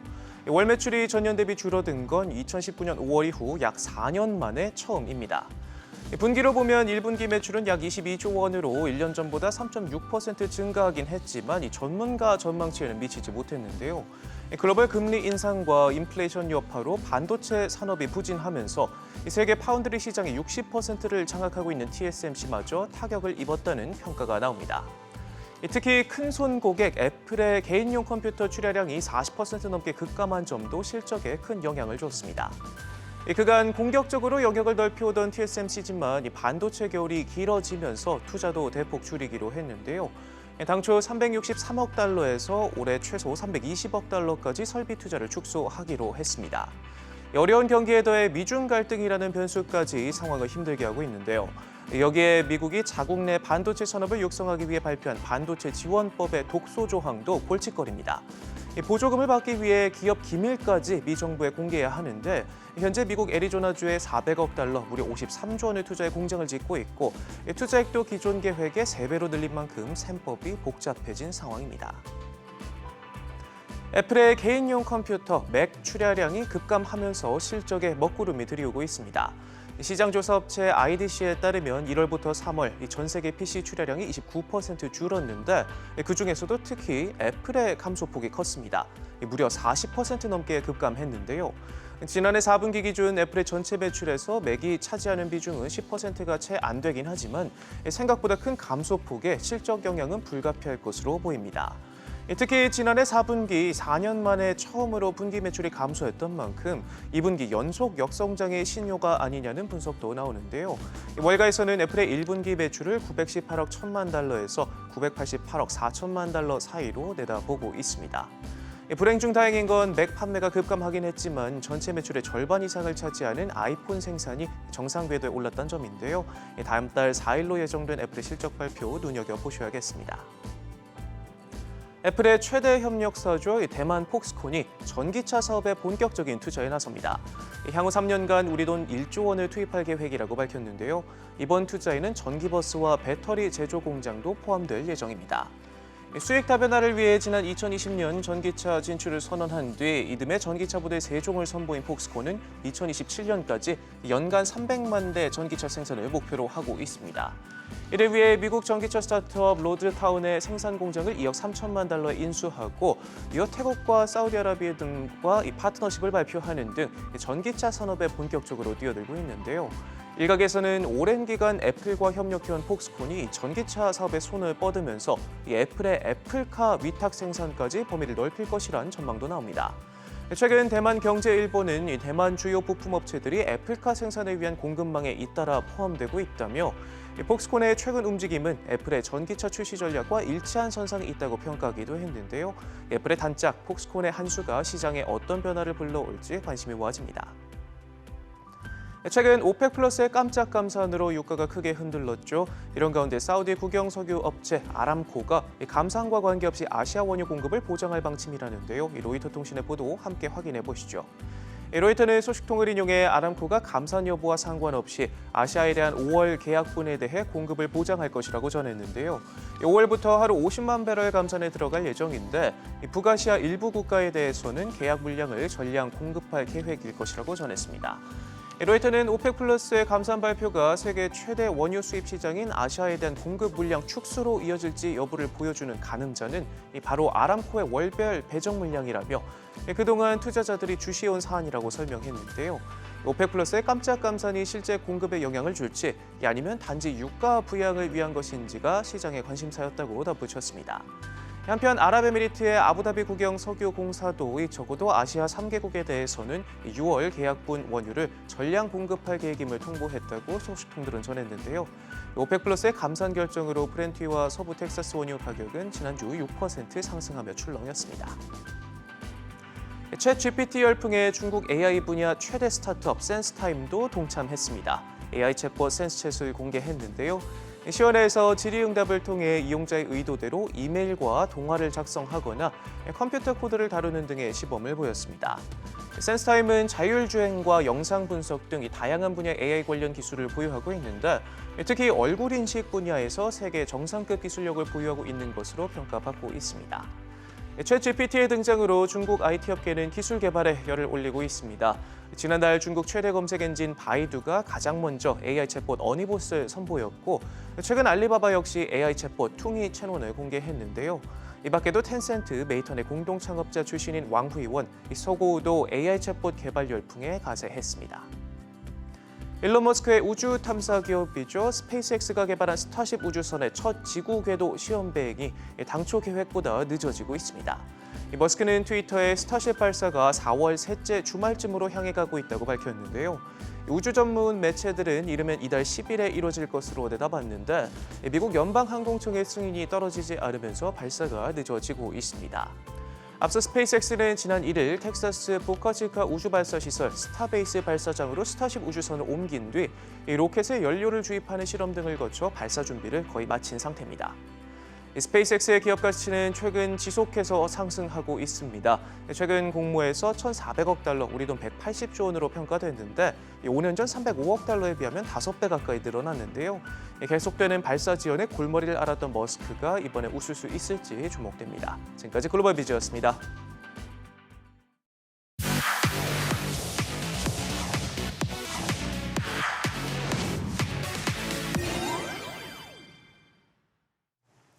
데이비드 멜패스 세계은행 총재가 올해 세계 성장률 전망을 상향한다고 밝혔다는 소식 앞서 전해드렸는데요. 멜패스 총재는 CNBC와의 인터뷰에서 상향 배경으로 중국의 코로나19 봉쇄 조치 해제, 미국과 유럽 등 선진국들의 소비 강세 등을 제시했습니다. 하지만 추세선의 관점에서 보면 여전히 약세를 향하고 있다고 말했는데요. 특히 개발도상국들의 경제 전망은 여전히 암울하다고 진단했습니다. Growth is slowing down from last year, which wasn't a great year. The reason it's an upgrade right now is our previous forecast was in January. So some things have improved since January. Specifically, China lifted its lockdown, so that's been helpful. And there's been a little bit more buoyancy in the advanced economies, the US and Europe, on the consumption side. But from the standpoint of the trend lines, they're still toward weakness. And so we're seeing the slowdown from last year, from 2022, where there was 3.1% growth. We're now slowing to 2% growth in 2023. And that's particularly apparent for the developing countries, the weaker countries. So it's still a grim outlook for developing countries.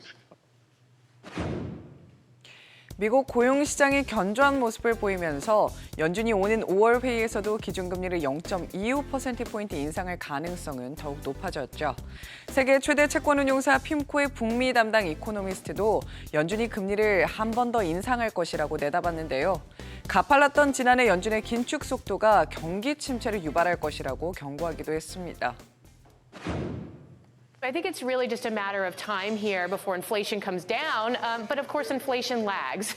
So for right now, it probably does look like they're going to get one more hike in, before they really start to see the effects of this banking sector stress. Financial conditions are very tight. These things happen with a lag, and ultimately the speed at which the Fed has moved over the last year probably will, bring the economy down into a recession, I'll bet somewhat modest one. 월가 전문가의 시장 분석과 전략도 한번 들어보실까요? 미국 웰스파고 증권의 주식 전략 책임자는 시장 내 위험 보상 비율이 나날이 악화되고 있다고 진단했는데요. 대차대조표가 강하고 자본시장에 의존하지 않는 기업들에 투자해야 한다고 조언했습니다. What you want to do is you want to look for better balance sheets. You want companies that don't rely on the capital markets to fund themselves. I heard you're going to talk about the banks a little bit later. We are concerned about the banks, but the banking space as a whole, it's fine, but the ability for it to provide capital at a reasonable price, that's where we have to worry about. That's where it starts to cause friction and slow down the economy. What we thought is, hey, rates will go down this year. We're going to go into a period where economy is going to slow, growth will be better, and the S&P being a large cap growth index will perform, and you've got that. You can't expect much more at this point in time. The risk reward just doesn't look that great. 한편 미국 투자회사 라퍼탱글러 인베스트먼트의 CEO는 경기 침체에 접어들고 있다고 진단했는데요.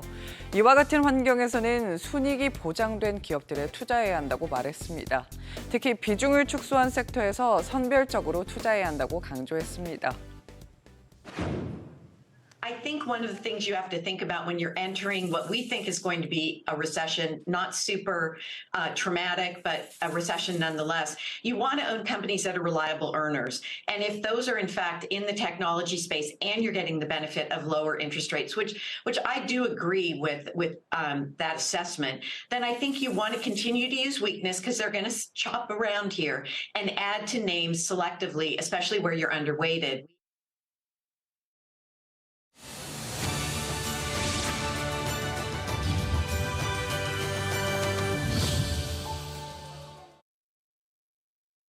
화요일 아침입니다. 일과 시작 전 챙겨보면 좋을 기업과 CEO 소식들 전해드리겠습니다. 김도혁 경제학 박사와 살펴보겠습니다. 박사님 안녕하세요. 네, 반갑습니다. 네, 오늘은 전기차 날벼락과 최정우 사퇴, 마지막으로 챗 GPT 전쟁 관련 기업들로 꼽아봤습니다. 미국이 오는 2032년까지 신차 3대 중 2대는 전기차로 대체하는 방침을 조만간 공식 발표할 것으로 알려졌습니다. 당장 전기차 전환 계획을 대폭 수정해야 하는 완성차 업체들 발등에 불이 떨어졌는데요. 미국 탄소 배출 규제안이 미칠 영향들 오늘 첫 번째 소식으로 살펴보겠습니다. 박사님, IRA 인플레이션 감축법에 이어서 이번엔 또 탄소 배출 규제안이 나왔는데 정책의 어떤 급진성을 보면 바이든이 트럼프보다 더한 것 같다 이런 말도 나오는데 어떻게 보십니까? 예, 바이든 대통령 입장에서는 그야말로 바이든 자기 색깔을 본격적으로 내고 있다 이렇게 볼 수도 있고요. 또 차기 대선 출마 선언을 곧 할 입장에서 볼 때는 기존의 어떤 지지표를 결집하는데 상당히 도움을 볼 것으로 보입니다. 사실 이 전기차 부분은요, 미국 민주당의 오랜 어떤 환경 공약이기도 했지만 사실 지금 중국의 전기차 장악이 상당히 지금 굉장히 빠른 속도로 이루어져서요. 사실 중국은 한 20년 전까지만 해도 자동차에 관한 한국보다 훨씬 뒤진 후진국이었습니다. 그래서 우리나라 현대차를 샹하이차와 합작까지 시키면서 중국 전역에 현대차가 굴러다니는 이런 시대가 있기도 했습니다만 그때부터 중국은 20년 전부터 기존 완성차 회사에서는 성부를 걸기가 어렵다. 그래서 엔진이 없는 모터로 가지고 하는 전기차 쪽에 성부를 걸겠다 해서 배터리 또 전기차에 아주 전폭적인 지지를 해왔거든요. 이미 20년 전부터 전략적으로요? 그렇습니다. 그래서 지금 전 세계 전기차 시장에 거의 대부분을 중국이 다 싹쓸이를 하고 있습니다. 그런 관점에서 볼 때 바이든 대통령의 이번 미국 내에서 앞으로 새로 차를 파는 사람들은 3분의 2 이상을 전기차를 팔아야 된다는 정책은요. 얼핏 보면 환경정책으로 보이지만 저는 환경정책이 아니라 중국과의 본격적인 전기차 전쟁을 선언했다. 저는 이렇게 볼 수가 있습니다. 전기차 패권 전쟁. 네. 바로 이 앞서서 미국 시장에서의 이 중국 퇴출, 그러니까 중국 차가 미국에 들어올 수 있는 것을 보조금 같은 이런 방식으로 사실 견제구를 많이 날렸거든요. 그렇게 해놓은 다음에 이제는 보조금뿐만이 아니라 아예 차의 3분의 2 이상을 전기차로 내놓지 않으면 팔지 못하게 하는 강력한 정책을 쓰면서 미국 완성차 회사들, 지금 미국의 완성차 회사들이 말을 안 들어요. 제너럴 모터스, 포드 또는 스텔란티스 이런 차 회사에서는 굳이 전기차 회사로 전환할 이유가 없는 겁니다. 내연기관차를 워낙 많이 팔고 있으니까요. 거기서 수익이 훨씬 더 많이 남잖아요. 전기차는 비싸고 그리고 현재 충전기도 제대로 안 돼 있고 이러니까 테슬라 같은 회사 입장에서 어차피 새로 나오는 데니까 중국도 후발주자니까 전기차만 할 수밖에 없지만 기성 완성차 회사에서는 굳이 전기차로 갈 이유가 별로 없는 인센티브가 별로 없었습니다. 이것을 이제 강제로 전기차로 가져겠다라는 이런 선언인데 문제는 이 와중에 한국이 최대의 피해자가 될 가능성이 높다는 겁니다. 현대차 같은 경우는 이만큼 비율을 예상을 못했을까요? 현대 지금 비율이 전기차 생산 비율이 10%도 안 되지 않습니까? 우리나라 전기차 생산 속도, 전기차로 전환 속도 굉장히 늦습니다. 한국 역시도 완성차에 팔면 훨씬 더 돈이 많이 남는데 굳이 전기차를 팔 이유가 별로 없었지 않습니까? 네. 일본도 마찬가지고요. 특히 우리나라는 지금 미국 내에서 전기차 생산 공장이 없기 때문에 지금 하나 착공을 해놓은 상태죠. 지금부터 전기차로 전환을 해도 그 공정 전환 새로운 어떤 공장 건설에 상당한 시일이 걸리는데 공장을 만들어기까지는 또 미국의 보조금까지 못 받는다. 그런 면에서 우리 현대차나 기아 입장에서 보면 아주 최악의 날벼락을 만났다라고 볼 수가 있습니다. 현재 지금 현대차, 기아 미국에서 아주 잘 팔리고 있습니다. 거의 대부분 완성차 아닙니까? 이 완성차는 앞으로 3분의 1로 줄이고 나머지 전기차를 3분의 1을 팔아야만 완성차를 팔 수 있게 되는 것이거든요. 내연기관차를 줄이고 전기차를 더 많이 팔아야. 아니 그러니까 전기차를 3분의 1을 팔아야 나머지 완성차를 3분의 1을 팔 수 있게 되는 거니까 우리가 완성차를 아무리 잘 만들었다 해도 전기차를 팔지 못하면 완성차를 팔 수 없게 된다. 그러니까 네, 미국 내연기관차를 말씀하시는 거죠? 박사님이 완성차를 말씀하시는 게. 그러니까 우리 그 상식 그러니까 일반적으로 통용을 네네. 완성차라고 하면 그러니까 전통적으로 내연기관차를 주로 한 것을 얘기하는 거니까 그 용어에 대해서는 뭐 사람마다 받아들이는 게 각도가 좀 다르겠습니다만 네, 혹시나 혼선이 있을까 봐 제가 짚어드렸습니다. 그러니까 전기차 아닌 차를 팔려면 전기차 아닌 차보다도 2배 이상 팔아야만 된다. 이것은 전기차 아닌 차를 팔 수 없게 될지도 모르거든요. 왜냐하면 지금 현대 기아차가 미국에서 전기차를 바로 팔 수도 없고 생산할 수 있는 시설도 없다. 뭐 그런 면에서는 악재 중에 아주 심각한 악재를 만났다 이렇게 볼 수가 있겠습니다. 또 생산 공작이 빨리 돼도 뭐 반도체, 배터리 이런 원자재 공급도 원활하게 또 돼야 되는 문제인 거잖아요.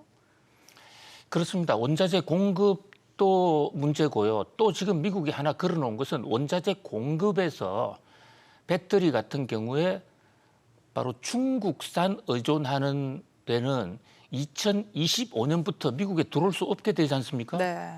보조금 받을 수가 없죠. 지금 저 정책이 나올 때 한국 배터리 업체, 한국 배터리가 뭐 대박을 낼 것 같아 해서 증권 시장에서 뜨겁게 달아오르고 있는데요. 2025년부터는 우리나라 지금 반 배터리에 들어갈 소재를 어떻게 구할 것인가. 배터리 업계에도 지금 고민이 상당히 클 수밖에 없는 그런 어떤 악재라고 보여지는데요. 사실 바이든 대통령이 지난번 선거 때 이미 2030년까지 전체 차 판매량 중에 반은 전기차를 팔아야만 미국에서 팔 수 있겠다고 이미 공약을 해놓은 상태거든요. 네. 근데 이번에 이제 환경 규제 차원에서 그 비중이 67%로 좀 더 높아졌는데 그동안에 우리나라 현대 기아차 설마 하겠어? 대책 세우지 않았단 말이죠.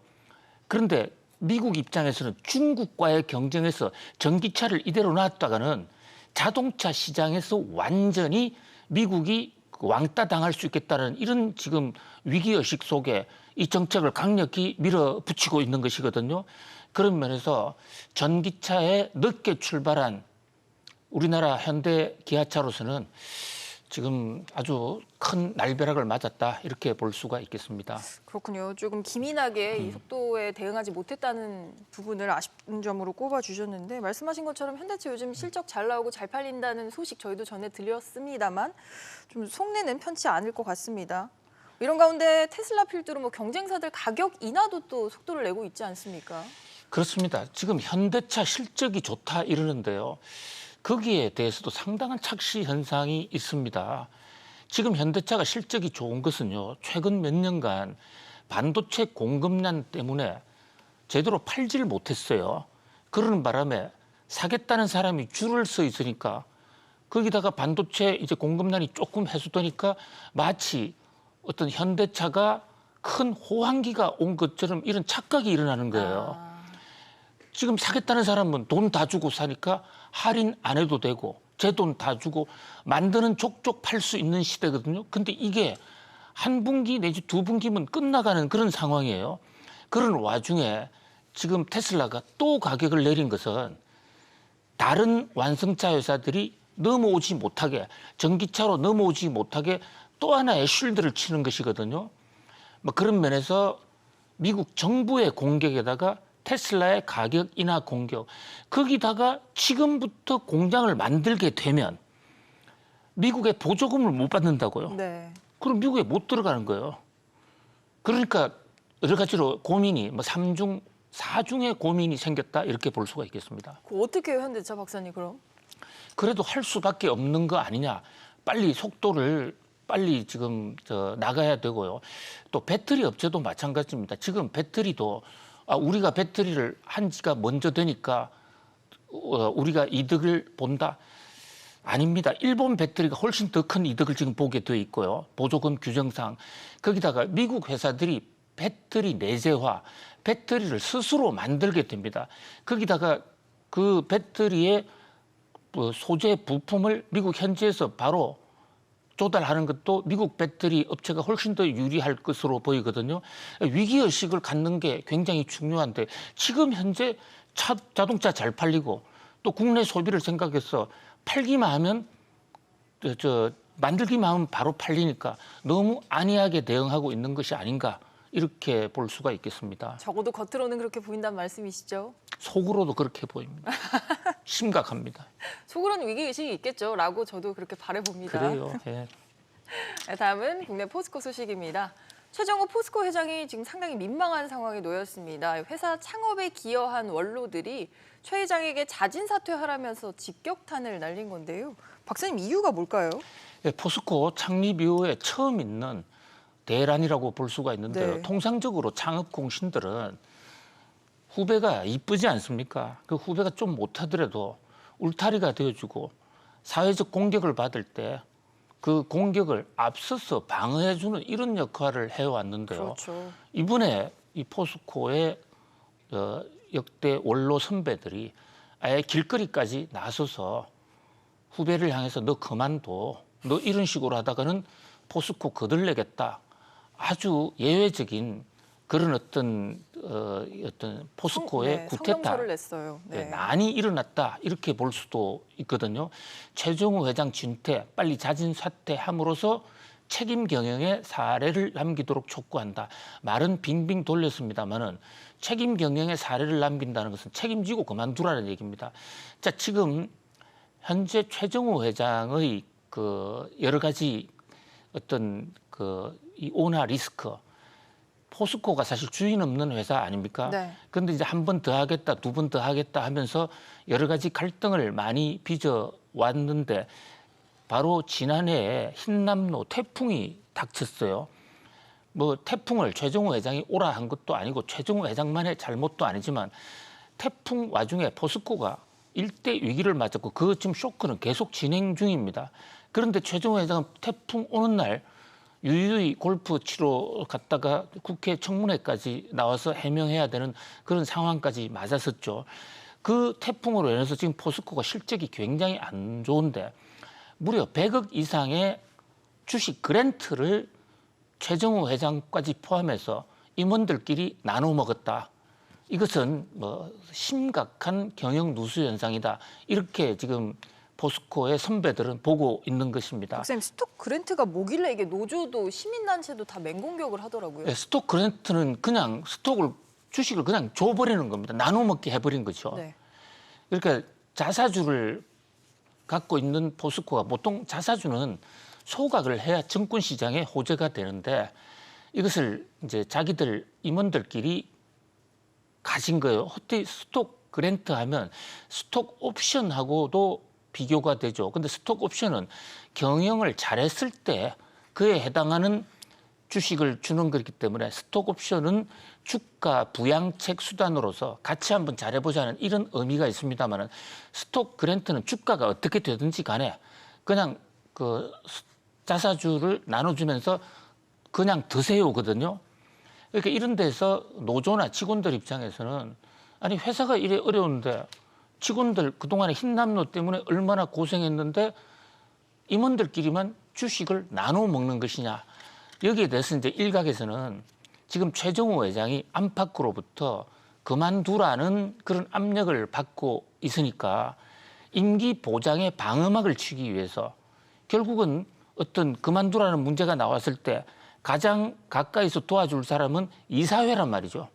그러니까 이사들에게 회사 주식을 빼내서 준 것이다. 그랜트가 법적으로 불법은 아니지만은 이런 어떤 이제 합리적 추론을 할 수가 있다. 그래서 노조도 최정우 회장을 향해서 지금 날선 공방을 하고 있는 그런 상황입니다. 자기 울타리를 만들기 위해서 어떻게 보면 이렇게 특혜 아닌 특혜를 줬다라고 말씀을 하시는 네, 거죠? 자기들끼리 이제 그런 주장을 하고 있는 상황이죠. 알겠습니다. 이 문제는 더 커질 것 같은데요. 저희도 이제 나오는 대로 추가로 분석을 해드리도록 하겠고요. 뿐만 아닙니다. 포스코 지금 계열사의 광양 이전 이슈도 골머리를 앓고 있잖아요. 예, 최정우 회장의 이 오락가락 행보 하나는 포스코 홀딩스를 느닷없이 서울로 옮긴다 했다가 또 그것을 다시 또 포항으로 되돌렸습니다. 그로 인해서 얼마나 많은 논쟁이 생겼습니까? 네. 그런데 실제로는 포스코 홀딩스를 포항으로 이전했다고 그러지만 문의만 이전시켜놓고 실제 주요 핵심 시설은 서울에 그냥 그대로 두는 이런 방식으로 해서 여전히 지금 포항 시민들과 갈등을 벌이고 있거든요. 근데 이런 와중에 광양에서 또 어떤 요구 조건이 새로 터져 나온 겁니다. 그러니까 포스코 홀딩스를 포항으로 데려왔으니까 이제 포스코 퓨처 M 이것도 사실상 광양에서 출발을 했으니까 이번에는 포항에 있는 포스코 퓨처 M을 광양으로 옮겨라. 서울과 포항 전쟁이 포항 광양 전쟁으로까지 네. 확산이 되고 있는 그야말로 외우 내환의 소동에 빚어지는데요. 주인 없는 공기업의 한 민낯 그대로 적나라하게 보여주는 것으로 보입니다. 최 회장이 이번 이제 논란들을 어떻게 정리할지가 저희도 좀 같이 지켜보도록 하겠습니다. 마지막으로 챗 GPT를 필두로 계속 화제가 되고 있는 분야죠. 대화형 인공지능 산업으로도 가보겠습니다. 세계 최대 전자상거래 업체인 아마존이 자사도 AI 분야에서 뒤처져 있지 않다라고 자신했습니다. 박사님, 뭐 누가 뒤처졌다고 말을 했나요? 그렇죠. 계속 지금 뉴욕 증시 같은 데서는 빅테크 기업 중에서 마이크로소프트와 구글만이 지금 챗 GPT에 앞서 있고 같은 빅테크인데 아마존 뭐 이런 데는 도대체 어떻게 뭐 하냐. 그리고 지금 생성형 AI에 뒤지면 주가도 오르지 않고요. 빅테크 회사로서 낙오된 것 같은 그런 이미지가 있거든요. 그러니까 사내에서도 그렇고 안팎으로 아마존 주가도 떨어지고 상당히 그 고전을 해왔습니다. 이제 그러다 보니까 아마존 웹 서비스의 CEO라든지 관련자들이 우리도 하고 있다. 네. 엄청난 일이 벌어지고 있다. 정말 흥미로운 프로젝트가 연구되고 있다. 이렇게 얘기를 하고 있는데요. 그런데 이것을 말로 엄청난 흥미로운 얘기해봤자 또 지금 이 부사장 같은 경우에는 머신 러닝을 적용할 수 있는 기반을 마련했다. AI의 빠른 진화에 흥분된다. 흥분을 혼자 하시면 되는 것이고요. 일반 직원들은 전혀 흥분이 안 돼요. 뭐가 있으니까 자신감 있게 얘기하는 게 아닐까요? 오히려 거꾸로 없으니까 이렇게 얘기하는 거 아닌가. 있으면 실물을 내놓으면 되는 거 아니냐. 그러니까 마이크로소프트라든지 구글은 실물을 내놨지 않습니까? 물론 구글은 실물을 너무 익지도 않은 것을 내놔서 악재가 됐지만 뭐 그런 면에서 야심차게 내놨지만 현재 시장 반응은 썩 좋지 않은 그런 상황입니다. 사실 뭐 아마존은 이 생성형 AI 얘기하기 전에 그 드론 활용한 물류 산업도 발빠르게 시작을 했는데 지난 10년간의 성과를 보면 상당히 실망스럽습니다. 그렇습니다. 아주 좋은 지적을 해주셨는데요. 지금 많은 직원들 또는 뉴욕 증시에서는 AI는 고사하고 드론부터 잘해 이런 얘기는요. 10년 전부터 드론 한다고 해서 얼마나 많은 돈을 투자했습니까? 그리고 이 아마존의 계획표에 따르면 벌써 지금 미국의 많은 상품 배달은 드론으로 했었어야 되는데 그렇죠. 지금 미국 가도 드론 잘 볼 수가 없어요, 여전히요. 그러다 보니까 드론 사업이 사실 실패한 것이 아닌가. 돈은 엄청나게 투자하고 아마존 측에서는 규제가 너무 강하기 때문이다라고 얘기하지만 그 규제를 돌파할 수 있는 드론 기술을 개발하지 못한 거 아닌가라는 그런 어떤 그 비판을 하고 있는 것이죠. 그러니까 애꿎은 엄청나게 많은 감원을 했는데 감원을 하면 단기적으로 주가 상승 요인이 되긴 됩니다. 보통 호재로 작용하죠, 주식시장에서는. 예, 그러나 중장기적으로는 회사의 발전적 어떤 성화하고는 관련이 없는 단기적 어떤 불태우기 전략이거든요. 그런 면에서 걱정하는 시각들이 적지가 않은 것이죠. 선생님 그러면서도 뭐 한편으로 소비자 입장에서 우려했던 일이 뭐 점점 현실화되고 있는데 그동안 우리가 무료로 썼던 AI 서비스들 이게 또 다 유료화 조짐이 많이 포착되고 있더라고요. 그렇습니다. 역시 그 기업인들은 상당히 그 돈 앞에 상당히 그 여러 가지 그 지능적이다 이렇게 볼 수가 있는데요. 챗GPT 우리가 무료인 줄 알고 마구마구 지금 쓰고 있습니다. 초창기에 네이버도 그랬습니다. 모든 게 무료인 줄 알고 들어와라 해놓고 그다음에 일단 마비가 되고 나면 중독되고 나면 빠져나갈 수 없도록 해놓고 광고를 붙인다든지 개인정보를 빼나간다든지 돈 먹는 하마로 지금 하고 있는데 벌써부터 지금 마이크로소프트와 구글은 AI 서비스를 위한 상업 전략에 나서고 있다. 이 대목은 소비자들도 눈 바짝 두고 쳐다봐야 될 것으로 보입니다. 중독되게 해놓고 유료로 안 쓸 수 없게 한다는 말씀이신 거죠? 그렇습니다. 예.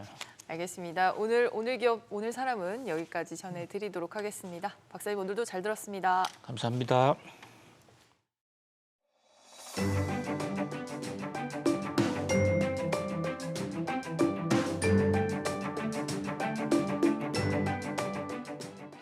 안녕하세요. K웨더 라이프스타일 예보 박성훈입니다. 오늘 강한 바람과 건조한 날씨에 주의하셔야겠습니다. 먼저 강풍특보 보시면 서해안과 동해안을 따라 내륙까지 강풍주의보와 경보가 내려진 상태입니다. 이 지역들에는 시속 70km, 초속 20m 이상의 강풍이 순간적으로 불 수 있으니 안전사고에 유의하시기 바랍니다.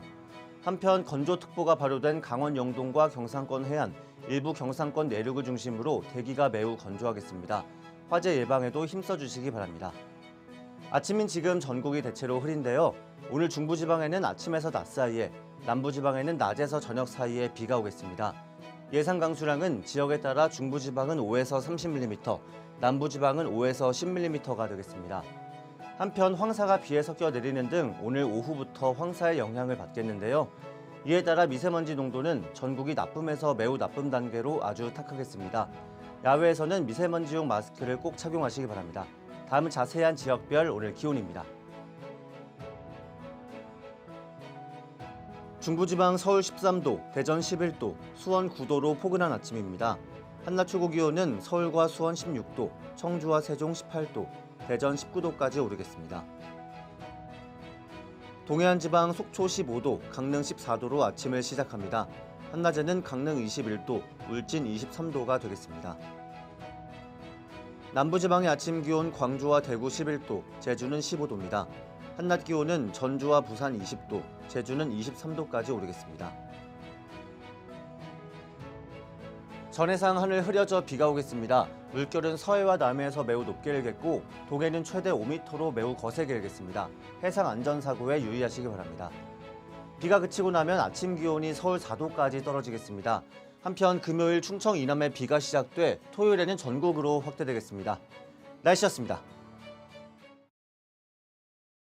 화요일 아침 모닝벨이 준비한 소식은 여기까지입니다. 시청해주셔서 고맙습니다.